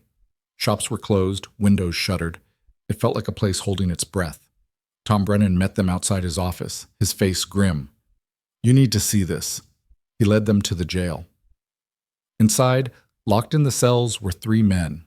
2 of them wore the cold professional look of hired guns. The third was older, well-dressed, with the kind of face that belonged in boardrooms and country clubs. Found them yesterday morning, Tom said. They rode in bold as brass, asking questions about you, Ethan. About Catherine and Lily, about who stood up in that courthouse. I arrested them for suspicious activity. On what grounds? Frank asked. On the grounds that one of them had a deputy's badge in his saddlebag, Jake Morrison's badge, the one he was wearing when he was killed. Tom's voice was hard as stone. They're assassins, professional killers sent to clean up loose ends, and now they're mine. Ethan looked at the men through the bars. The older one met his gaze without flinching. You have no idea what you're dealing with, the man said. His voice carried the kind of confidence that came from never facing consequences. We have lawyers, political connections, we'll be out of here in hours. Maybe, Tom said, or maybe you'll be charged with murder and held until trial. Maybe the territorial attorney will be very interested in what you have to say about Marcus Hale's death, about attempted witness elimination, about all of it. The man smiled. You really think you can fight us? We're not some frontier con man. We're legitimate businessmen with resources you can't imagine. Then you should have stayed legitimate, Ethan said. Should have kept your hands clean instead of hiring killers to silence a woman and child. That woman stole proprietary documents. That child is leverage. In the world we operate in, these are simply business decisions. Catherine stepped forward. The man's smile faltered when he saw her. Mrs. Hale. I was told you were dead. People keep saying that. Apparently I'm harder to kill than everyone thought. Catherine's voice was cold as winter wind. Those documents you claim I stole, they proved my husband was a fraud and a murderer. They proved men like you are willing to destroy lives for profit. And in 1 week, every newspaper in the territory is going to publish that proof. Your name, your company's name, all of it. The man's composure finally cracked. You can't. I already have. The story's written. The presses are being prepared. And there's nothing you can do to stop it. Tom closed the door to the cell block, cutting off whatever response the man was about to make. Out in the office, he poured coffee with shaking hands. This is it, isn't it? He said. The fight we've been waiting for. Once that story publishes, all hell's going to break loose. Probably, Ethan said. But at least we'll be ready for it. Tom raised his cup. To being ready, then. And to whatever comes next. They drank in silence, 4 men bound by the knowledge that they'd chosen truth over safety, justice over peace. Outside, the sun was setting, painting the sky in shades of fire and blood. The storm was coming, but they would face it standing. The story broke on a Tuesday morning, splashed across the front page of the Rocky Mountain News with a headline that pulled no punches: Murder, Fraud, and Corruption, the True Cost of Wyoming's Mining Boom. William Garrison had done his work well. The article laid out everything: Marcus Hale's fraudulent scheme, Catherine's murder and miraculous survival, Lily's near death in that sealed freight car, the names of investors and officials who'd profited from the lies. It named the mining company, the shell corporations, the politicians who'd looked the other way in exchange for campaign contributions. By Wednesday, newspapers across the territory had picked up the story. By Thursday, Eastern papers were running their own investigations. The dam had broken, and there was no stopping the flood. Ethan was at the Carmichael Ranch when the first telegram arrived from Denver. Catherine's handwriting was shaky, but her message was clear. They're talking about congressional hearings, federal investigation. Your names are being mentioned as witnesses. Be careful. Careful, Frank read over Ethan's shoulder. Bit late for that, isn't it? They were sitting in the main house with the other men who'd stood against Hale, John and his brothers, Doc Abernathy, Sam Tucker, the Miller brothers. Outside, armed ranch hands kept watch on the approaches. No one was taking chances. The men in Tom's jail, John said. Their lawyers showed up yesterday. Federal lawyers, not local ones. They're trying to get them transferred to Denver, claiming Tom doesn't have jurisdiction. Tom going to let them? Ethan asked. Not if he can help it, but he's one small-town sheriff against people with connections that go all the way to Washington. There's only so much he can do. Doc Abernathy set down his coffee cup. The question isn't whether Tom can hold them. The question is what happens when the company realizes threats and intimidation won't work anymore. When they understand the story's out and can't be buried. They'll try to discredit it, David Miller said.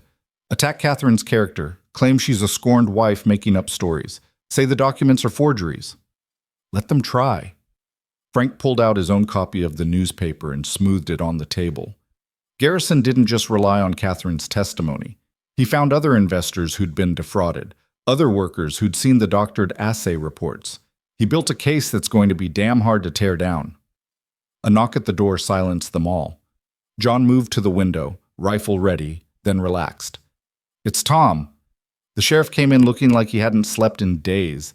He accepted Helen's offer of coffee and drank half the cup before speaking. They're being released, he said flatly. Federal order came through an hour ago. I have to hand them over to U.S. Marshals tomorrow morning. On what grounds? Ethan demanded. On the grounds that this is now a federal case involving interstate fraud and corruption. The marshals will take them to Denver for questioning. Tom's mouth twisted. They'll be questioned, all right. Then they'll walk. Men like that always walk. Not this time, Frank said. Not with the whole country watching. You have more faith in the system than I do. I have faith in people. Once enough of them know the truth, once they see what was done to a woman and child for profit, they won't stand for it. Tom looked at him with tired eyes. I hope you're right. That night, Ethan couldn't sleep. He stood on the porch of the Carmichael house and watched the stars wheel overhead, thinking about Sarah, about the life they'd planned in this territory when it was still wild and full of promise. Before the money came, before men learned that corruption was easier than honest work. Can't sleep either? He turned to find Helen wrapped in a shawl, carrying 2 cups of something that steamed in the cold air. Too much on my mind, Ethan said, accepting one of the cups. Hot cider, sweet and sharp. Helen stood beside him, looking out at the darkness. You know, when Frank first told me about the girl you found, I thought he was exaggerating. A child locked in a freight car left to die? It seemed too cruel to be real. I wish it had been. But then I met her, saw the way she looked at you, the way she trusted you. Children know, Ethan. They know who's safe and who's not. That girl knew you'd protect her, and you did. I'm not sure I did enough. You did everything. Helen's voice was firm. You gave her back her life, her future. And you gave the rest of us something too. You reminded us what it means to stand up, to fight for what's right, even when it costs you. It might cost all of us before this is over. Then it costs us. But at least we'll be able to look our children in the eye and tell them we didn't back down, didn't stay silent. She paused. Frank told me about Jake Morrison. About finding him dead in that ravine. Ethan nodded, the memory still raw. That boy was 24 years old, had his whole life ahead of him. They killed him for doing his job, for trying to protect people. Helen's hand tightened on her cup. If we let them get away with that, if we let fear win, then Jake died for nothing, and I won't accept that. Before Ethan could respond, they heard hoofbeats, multiple riders coming fast. John appeared in the doorway, rifle in hand. The ranch hands moved to defensive positions, but the riders weren't attackers. They were townspeople, shopkeepers, ranchers, workers from the lumber mill, 24 of them, maybe more, gathering in the yard with lanterns and determined faces. Sam Tucker dismounted and approached the porch. We heard about the federal order. Heard they're letting those killers walk tomorrow. That's the word, Frank said, joining them on the porch. Well, we've got something to say about that. Sam turned to address the crowd. Show them. The people held up newspapers, not just the Rocky Mountain News, but papers from Cheyenne, from Salt Lake City, from as far away as San Francisco and Chicago. Every one of them carried some version of the story, and many of them carried something else. Editorials demanding justice, letters from readers expressing outrage, calls for federal action. The story's everywhere, Sam said, and people are angry. They're writing to their congressmen, their senators. They're demanding investigations, trials, consequences. He looked at Ethan. What you started, it's become something bigger, something that can't be ignored. One of the townswomen stepped forward, a gray-haired woman Ethan recognized from the general store. My husband invested in that mine, put every penny we'd saved into it because we believed the reports, believed it would give us security in our old age. We lost everything. Her voice shook but didn't break. I want to testify. I want to tell people what happened to us, to dozens of families like us. Will you help me do that? I will, Ethan said. Others spoke up then, one after another. A miner who'd worked the claim and seen the true quality of the ore. A surveyor who'd been pressured to falsify reports. A banker who'd been offered bribes to process fraudulent transfers. Each one willing to come forward, to add their voice to the growing chorus demanding justice. By the time the last person spoke, it was past midnight. Frank stood and addressed them all. This is what they were afraid of. This is why they tried so hard to silence Catherine and Lily. They knew that once one person found the courage to speak, others would follow. That truth has a way of spreading, of finding light, even in the darkest places. He paused. Tomorrow, those men will be released into federal custody. But the fight doesn't end there, it's just beginning. And if we stand together, if we all tell our stories, they can't silence us all. The crowd dispersed slowly, people shaking hands, making plans to travel to Denver for the hearings that were surely coming. Ethan watched them go and felt something unfamiliar stirring in his chest. Not quite hope, but close to it.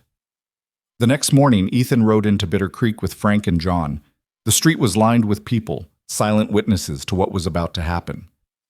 Tom Brennan stood outside the jail, flanked by 2 U.S. Marshals in long coats and official badges. The 3 prisoners were brought out in shackles. The older man, the one who'd been so confident in his cell, looked less certain now. His eyes scanned the crowd, seeing the hostile faces, the newspapers clutched in work-worn hands. Quite a reception, one of the marshals said dryly. They're invested in the outcome, Tom replied. As the prisoners were loaded into a reinforced wagon, William Garrison appeared with a photographer. The flash powder popped, capturing the moment for posterity. The older man flinched. For tomorrow's edition, Garrison explained cheerfully, my readers will want to see the faces of the men accused of ordering murder to protect their fraud. You can't print that, the man's lawyer protested. These men haven't been convicted of anything. I said accused, not convicted. There's a difference. Garrison made another note. Though I'm curious, if your clients are innocent, why do they look so worried? The wagon pulled away, heading for Denver, and whatever justice or injustice awaited there. The crowd dispersed slowly, some following the wagon, others returning to their daily routines. Ethan stayed, watching until the dust settled. You did good, Tom said quietly. Better than good. It's not finished. No, but it started. That's more than we had a month ago. A week later, Ethan received a telegram from Catherine. Come to Denver. Lily wants to see you, and there's something you need to hear. He made the trip alone this time, riding the regular stage instead of taking the mountain trails. The territory felt different somehow, as if the landscape itself had shifted. People recognized him in the coach stations, in the hotels where he stopped. Some thanked him. Others just stared. He was becoming known, his name attached to the story, and he wasn't sure how he felt about that. Catherine and Lily were waiting at the Denver station. Lily ran to him the moment she spotted him, and he caught her up in a fierce hug that lifted her off her feet. "You came," she said, laughing and crying at the same time. "I knew you would. I promised I'd visit, didn't I?" Catherine looked better than he'd ever seen her, color in her cheeks, confidence in her bearing. "Thank you for coming. Walk with us." They walked through Denver's streets, Lily between them holding both their hands. She chattered about school, about her friends, about the kitten the landlady had let her keep. Normal things, ordinary childhood things that she'd been denied for so long. At the apartment, Catherine made coffee while Lily showed Ethan her schoolwork. Careful letters, simple arithmetic, a drawing of a ranch house that looked suspiciously like his. "That's where I lived when I was sick," Lily explained, "where you took care of me. You remember it well." "I remember everything." She looked up at him with those creek water eyes. "I remember you singing to me when the fever was bad. Do you remember?" Ethan blinked, surprised. He'd forgotten that. Those long nights when she was delirious and burning up, when he'd sung the old songs his mother had taught him just to give her something to focus on besides the pain. "I remember," he said softly. Catherine called them to the table. When Lily was settled with milk and cookies, Catherine pulled out a letter. "This came yesterday from the territorial attorney. They're moving forward with a full investigation. Grand jury, the works.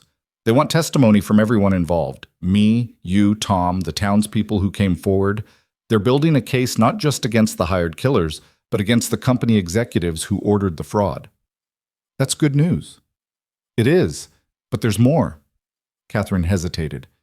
"They've offered me immunity in exchange for testimony. Full protection, relocation if needed, witness security for both me and Lily." Ethan felt something cold settle in his stomach. "You're leaving." "We might have to." The attorney was clear. The men behind this, they have resources and reach. Even with the publicity, even with the investigation, we could still be in danger. Catherine's eyes filled with tears. "I don't want to go. Denver feels like home now. Lily's happy here. She's finally healing. But if staying means risking her life, you do what you have to do to keep her safe. No one would question that." Lily had gone very quiet, her cookie forgotten.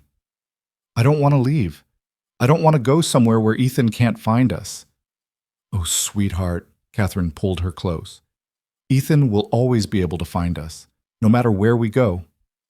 But Ethan saw the truth in Catherine's eyes.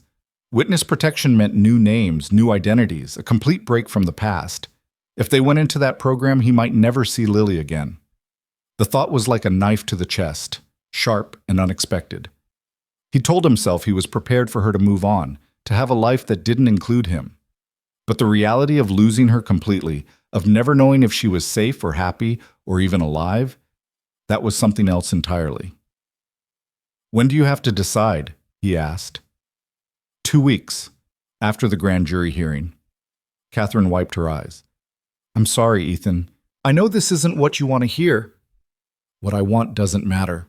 What matters is Lily's safety." "You matter," Lily said fiercely. "You matter to me." Ethan knelt beside her chair. "And you matter to me, more than you know. But your mother's right. If there's any chance those men could hurt you, you need to be somewhere they can't find you." "Even if it means I can't find you either?" He didn't have an answer for that. The grand jury hearing was held 3 weeks later in the territorial courthouse in Cheyenne. The room was packed with journalists, spectators, and the curious. Ethan testified for 2 hours, walking the jury through everything from finding Lily in the freight car to confronting Hale at his ranch to the documents hidden in the train's wall. Catherine testified next, her voice steady as she described her marriage to Hale, her discovery of the fraud, the night he'd tried to kill her. When she spoke about Lily, about realizing her daughter had been taken, several jurors wiped their eyes. Then it was Lily's turn. She was so small in that witness chair, her feet barely touching the floor. But when the prosecutor asked her to describe what she'd seen, her voice was clear and unwavering. I saw my mama on the floor. There was blood. The man with the ring was standing over her. He saw me watching. He said I was no one's child, that no one would care if I disappeared. Then he grabbed me and put me in the train car. It was dark and hot and I couldn't breathe. I thought I was going to die. Did you see the man who grabbed you in this courtroom today? Lily looked at the gallery where the company executives sat with their lawyers. Her finger pointed steadily at one of them, the man Tom had arrested, the one who'd been so confident he'd walk free. That's him. That's the man who said I was nobody. The courtroom erupted. The judge banged his gavel repeatedly. The executive's lawyers shouted objections, but it was too late. The damage was done. A 7-year-old girl had looked her would-be killer in the eye and named him, and no amount of legal maneuvering could undo that. The grand jury deliberated for less than an hour. They returned indictments against 12 people, company executives, corrupt officials, the hired killers. Murder, conspiracy to commit murder, fraud, bribery, obstruction of justice. The charges read like a catalog of everything wrong with the territory's rush toward wealth and power. Outside the courthouse, Catherine held Lily close while reporters shouted questions. William Garrison appeared at their side, running interference. Mrs. Hale has no comment at this time, he said firmly. She's answered enough questions for one day. Is it true you're entering witness protection? One reporter yelled. Catherine's face went pale. Garrison moved to shield her, but it was too late. The question was out, and every journalist there had heard it. Ethan stepped forward. Mrs. Hale and her daughter have been through hell. They've shown incredible courage in coming forward and testifying despite the risks.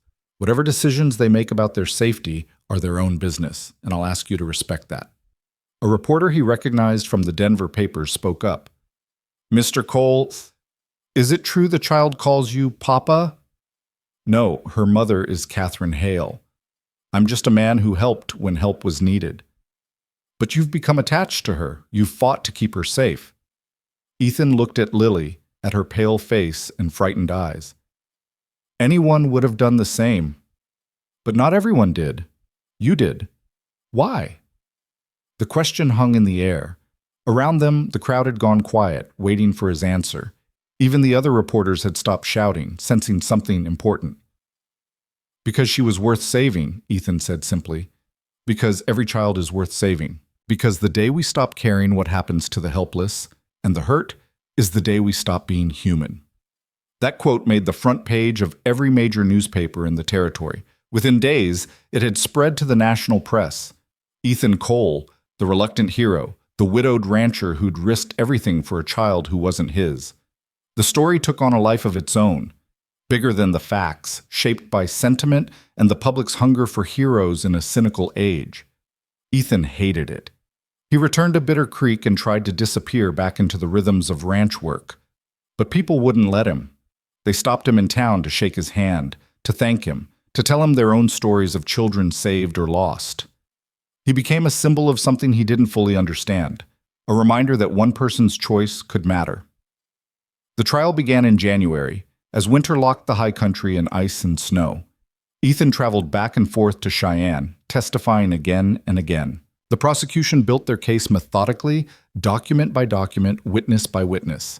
The defense tried everything, attacking Catherine's credibility, questioning Lily's memory, suggesting the documents were forged. But the evidence was overwhelming, and the public outrage was real. The jury deliberated for 3 days. When they returned, they found all 12 defendants guilty on multiple counts. The sentences ranged from 20 years to life in prison. The company itself was dissolved, its assets seized to compensate the investors who'd been defrauded. It was over. Ethan was in the courtroom when the verdict was read. He watched the defendants' faces as they heard their fates: shock, anger, disbelief that the system they'd corrupted had turned against them. He felt no satisfaction, only a deep weariness. Justice had been served, but it couldn't undo what had been done. It couldn't bring back Jake Morrison or give Lily back the childhood she'd lost. Catherine found him afterward in the hallway. She looked exhausted, but relieved. "It's done," she said. "They're going to prison. The attorney says we don't need witness protection now. We can stay in Denver, keep our names, live our lives." "That's good. Lily will be glad." "She will. Catherine paused. Come back to Denver with us. Stay for a few days. You've earned a rest. Ethan almost said no. Almost made some excuse about the ranch, about work that needed doing. But then he thought about Lily, about how much he'd missed her these past months, about how chances to see her were going to get rarer as she grew older, as her life filled up with school and friends and all the normal things a child should have. All right, he said. A few days. Those few days stretched into a week. Ethan stayed in a boarding house near Catherine's apartment and spent his days with Lily. They walked through Denver's streets, explored the museums and parks, watched a traveling theater company perform Shakespeare in the town square. She showed him her school, introduced him to her friends, read to him from her favorite books. One evening, as they were walking back to the apartment after dinner, Lily slipped her hand into his. I'm glad you're here, she said. I'm glad you're not just a man who helped when help was needed. I'm glad you're more than that. What am I then? She thought about it carefully, her face serious. You're the person who heard me when no one else could, who opened the door when everyone else walked by, who made me feel like I mattered when the whole world said I didn't. Ethan's throat tightened. You always mattered. I know, but you're the one who showed me. The night before he was scheduled to return to Bitter Creek, Catherine invited him for supper. It was just the three of them in the small apartment, the table set with simple food and good company. After the meal, Catherine sent Lily to bed, then poured coffee for herself and Ethan. I've been offered a job, she said, working for a lawyer here in Denver, helping other women navigate the legal system, particularly those dealing with fraud or domestic violence. The pay's decent and it's work that matters. You'll be good at it. I think so. It feels right using what I learned, what I survived, to help others. Catherine stirred her coffee absently. Lily's thriving too. She's making friends, doing well in school. The nightmares are getting less frequent. She's healing. I can see that. She seems happy. She is, but she misses you when you're gone. Talks about you constantly, counts the days until your next visit. Catherine met his eyes. She loves you, Ethan. You know that, don't you? I know. And you love her. It wasn't a question, but Ethan answered anyway. Yes. So what are we going to do about that? Ethan set down his coffee cup. What do you mean? I mean, Lily needs a father, not just a man who visits occasionally and sends letters, a real father who's there for school plays and skinned knees and all the ordinary moments that make up a life. Catherine's voice was gentle but firm. And I think you need her too. I think you've been alone long enough. Catherine, I'm not asking you to marry me. I'm not looking for romance or a replacement for what you had with Sarah. I'm asking if you'd consider being Lily's legal guardian, sharing custody, making decisions together about her upbringing, being the father she deserves. Ethan stared at her, unable to process what he was hearing. You want me to adopt her? I want us both to raise her. I'll be her mother, you'll be her father. We'll figure out the logistics. Maybe you move to Denver. Maybe we come to the ranch in summers. But either way, she gets both of us. She gets a family. I don't know the first thing about being a father. Neither did most fathers before they became one. You'll learn. You already are. Catherine reached across the table and took his hand. You saved her life, Ethan. Now give her the life she was meant to have. One where she doesn't have to wonder when she'll see you next. Where she doesn't have to say goodbye knowing it might be months before you return. Give her certainty. Give her home. Ethan looked toward Lily's room where a sliver of light showed under the door. He could hear her humming softly to herself, some song she'd learned at school. Such an ordinary sound, such a precious one. I'd have to sell the ranch, he said slowly, or find someone to run it. I couldn't be in two places at once. So sell it, or keep it and hire a foreman. The ranch isn't your life, Ethan. It's where you've been hiding from life. The words stung because they were true. He'd retreated to that ranch after Sarah died, had used the work and the isolation as a way to avoid dealing with his grief. But Lily had pulled him out of that isolation, had reminded him that life still held purpose and meaning and the possibility of joy. What does Lily think about this? He asked. I haven't told her yet. Didn't want to get her hopes up if you said no. Catherine squeezed his hand. But I know what she'd say. She'd say yes so fast you wouldn't even finish asking. Ethan stood and walked to the window, looking out at Denver's gas-lit streets. He thought about his ranch, about the silence and the ghosts. about Sarah and the children they'd never had, about the life he'd planned and the one he'd actually lived. Then he thought about Lily, about her laugh, her fierce courage, the way she looked at him like he'd hung the moon and stars, about the possibility of watching her grow up, of being there for all the moments Catherine had mentioned, about having a daughter. "Yes," he said quietly. "Yes?" He turned to face her. "Yes, I'll do it. I'll be her father, if she'll have me." Catherine's eyes filled with tears. She stood and hugged him, quick and fierce. "Thank you. You won't regret this." "I know." They told Lily the next morning. She was eating breakfast when Catherine said, "Sweetheart, Ethan and I have something to ask you." Lily looked between them, suddenly wary. "What?" Ethan knelt beside her chair. "How would you feel if I moved to Denver? If I was here all the time, not just for visits?" Her eyes went wide. "Really? You'd do that?" "If you want me to. Your mother and I were thinking we could raise you together, both of us, as a family. I'd be your father, legal and proper." Lily launched herself at him so hard she nearly knocked him over. She wrapped her arms around his neck and held on like she'd never let go. "Yes," she said, her voice muffled against his shoulder. "Yes, yes, yes." Catherine laughed through her tears. "I'll take that as a yes." It took 3 months to settle everything. Ethan sold most of his cattle and leased the ranch to Frank Carmichael's youngest son, who'd been looking to start his own operation.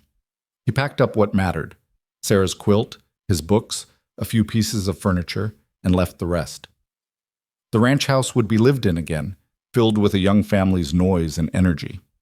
That felt right somehow, like he was passing it on rather than abandoning it. He moved to Denver in April, as the high country was shaking off winter and the first wildflowers were pushing through the snow. Catherine had found a small house on the edge of town with room for all of them. It had a yard where Lily could play, and a stable for the 2 horses Ethan couldn't bring himself to sell. They settled into routines. Ethan found work as a deputy territorial marshal, using his experience from the war and his newfound reputation to good effect. Catherine built her practice helping women navigate the legal system. And Lily went to school, made friends, learned to play the piano, grew taller and stronger and more confident with each passing month. In October, exactly 1 year after Ethan had found her dying in that freight car, they gathered in Judge Cartwright's chambers. The judge signed the papers, making Ethan Cole Lily's legal guardian and adoptive father. Catherine stood beside them, one hand on Lily's shoulder, the other clasped with Ethan's. "Congratulations," the judge said. "You're officially a family." Lily looked up at Ethan with a smile that could light up the world. "Papa," she said, testing the word. "Can I call you that now?" Ethan's vision blurred. He cleared his throat and nodded. "Yeah, you can call me that." They celebrated that night with a small party, just them and a few close friends. Doc Abernathy had made the trip from Bitter Creek, along with Tom Brennan and the Carmichael family.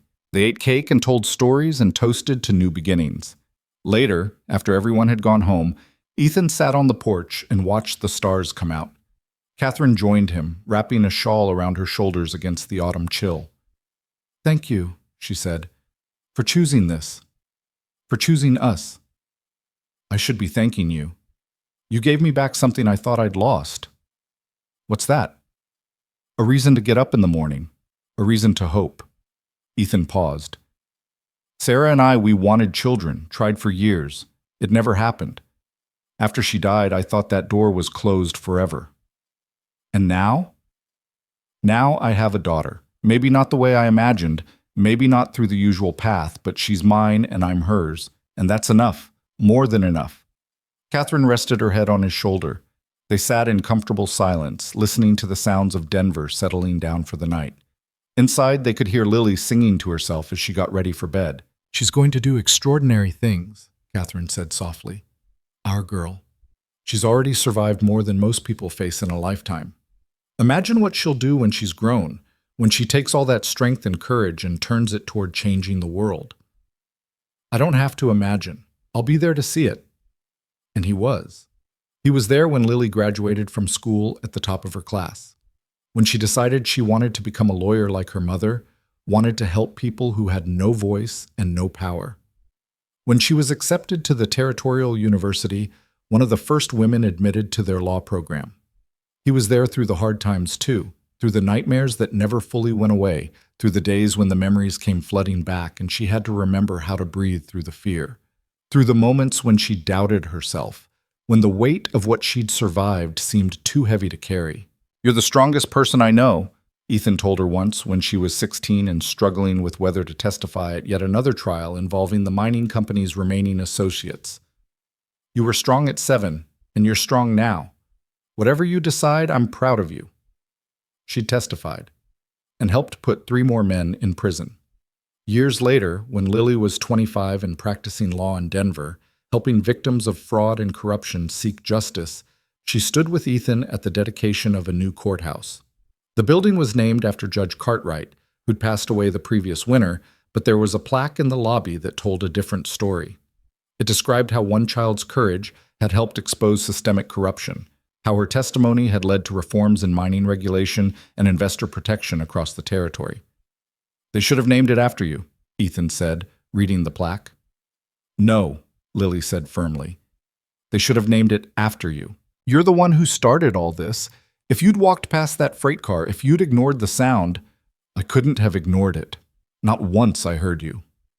I know, that's what makes you who you are." Lily linked her arm through his.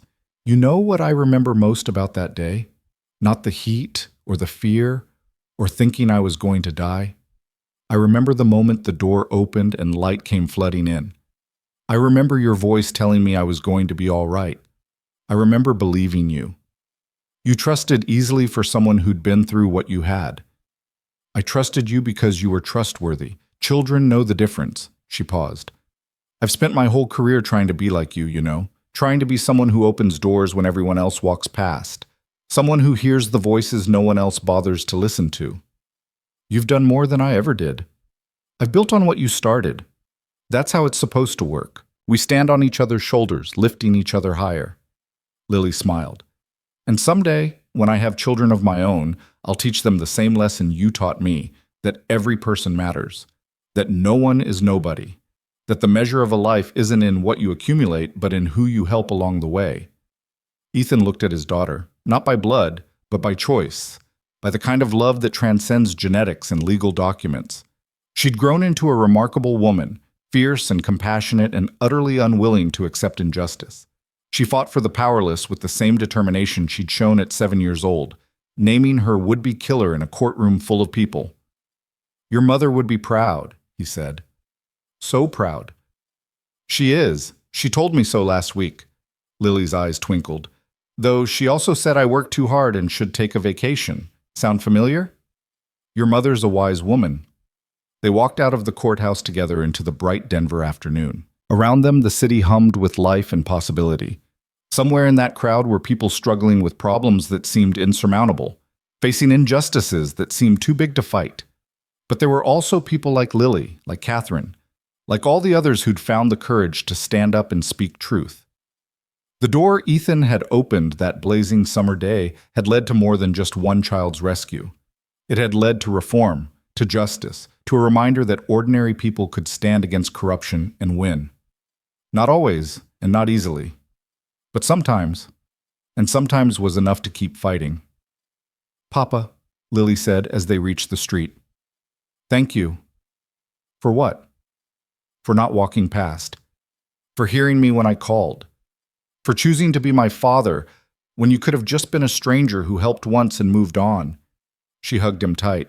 "For everything." Ethan held his daughter and felt the circle complete. He'd lost so much in his life. Sarah, the children they'd never had, the peaceful isolation he'd wrapped around himself like armor. But he'd gained something too. He'd gained Lily, and through her, he'd gained purpose. He'd learned that grief didn't have to be the end of the story, that love could be found in unexpected places, that family was built as much as born. "You never have to thank me," he said. "You're my daughter. I'd do it all again in a heartbeat." And he would. He'd opened that door 1,000 times, would face down corrupt officials, and hired guns and the weight of a system designed to protect the powerful. He'd do it all again for the chance to see Lily grow up safe and strong and determined to make the world better than she found it. Because in the end, that was what mattered, not the ranch he'd left behind, not the quiet life he'd imagined.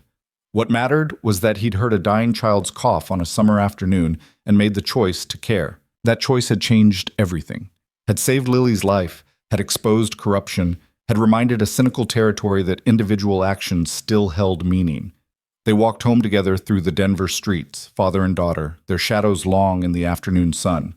Behind them, the new courthouse stood as a monument to justice hard won.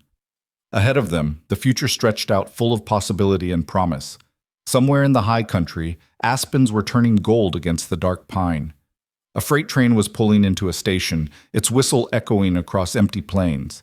And in 1,000 small moments across the territory, people were making choices: to walk past or to stop, to ignore suffering or to act, to choose fear or courage. Ethan had made his choice years ago, and it had led him here. To this moment, this life, this family, built from the wreckage of tragedy and the stubborn insistence that one person's voice mattered. He'd opened a door that no one was meant to open, and in doing so, he'd found everything he'd lost and more besides. It was enough. More than enough. It was everything.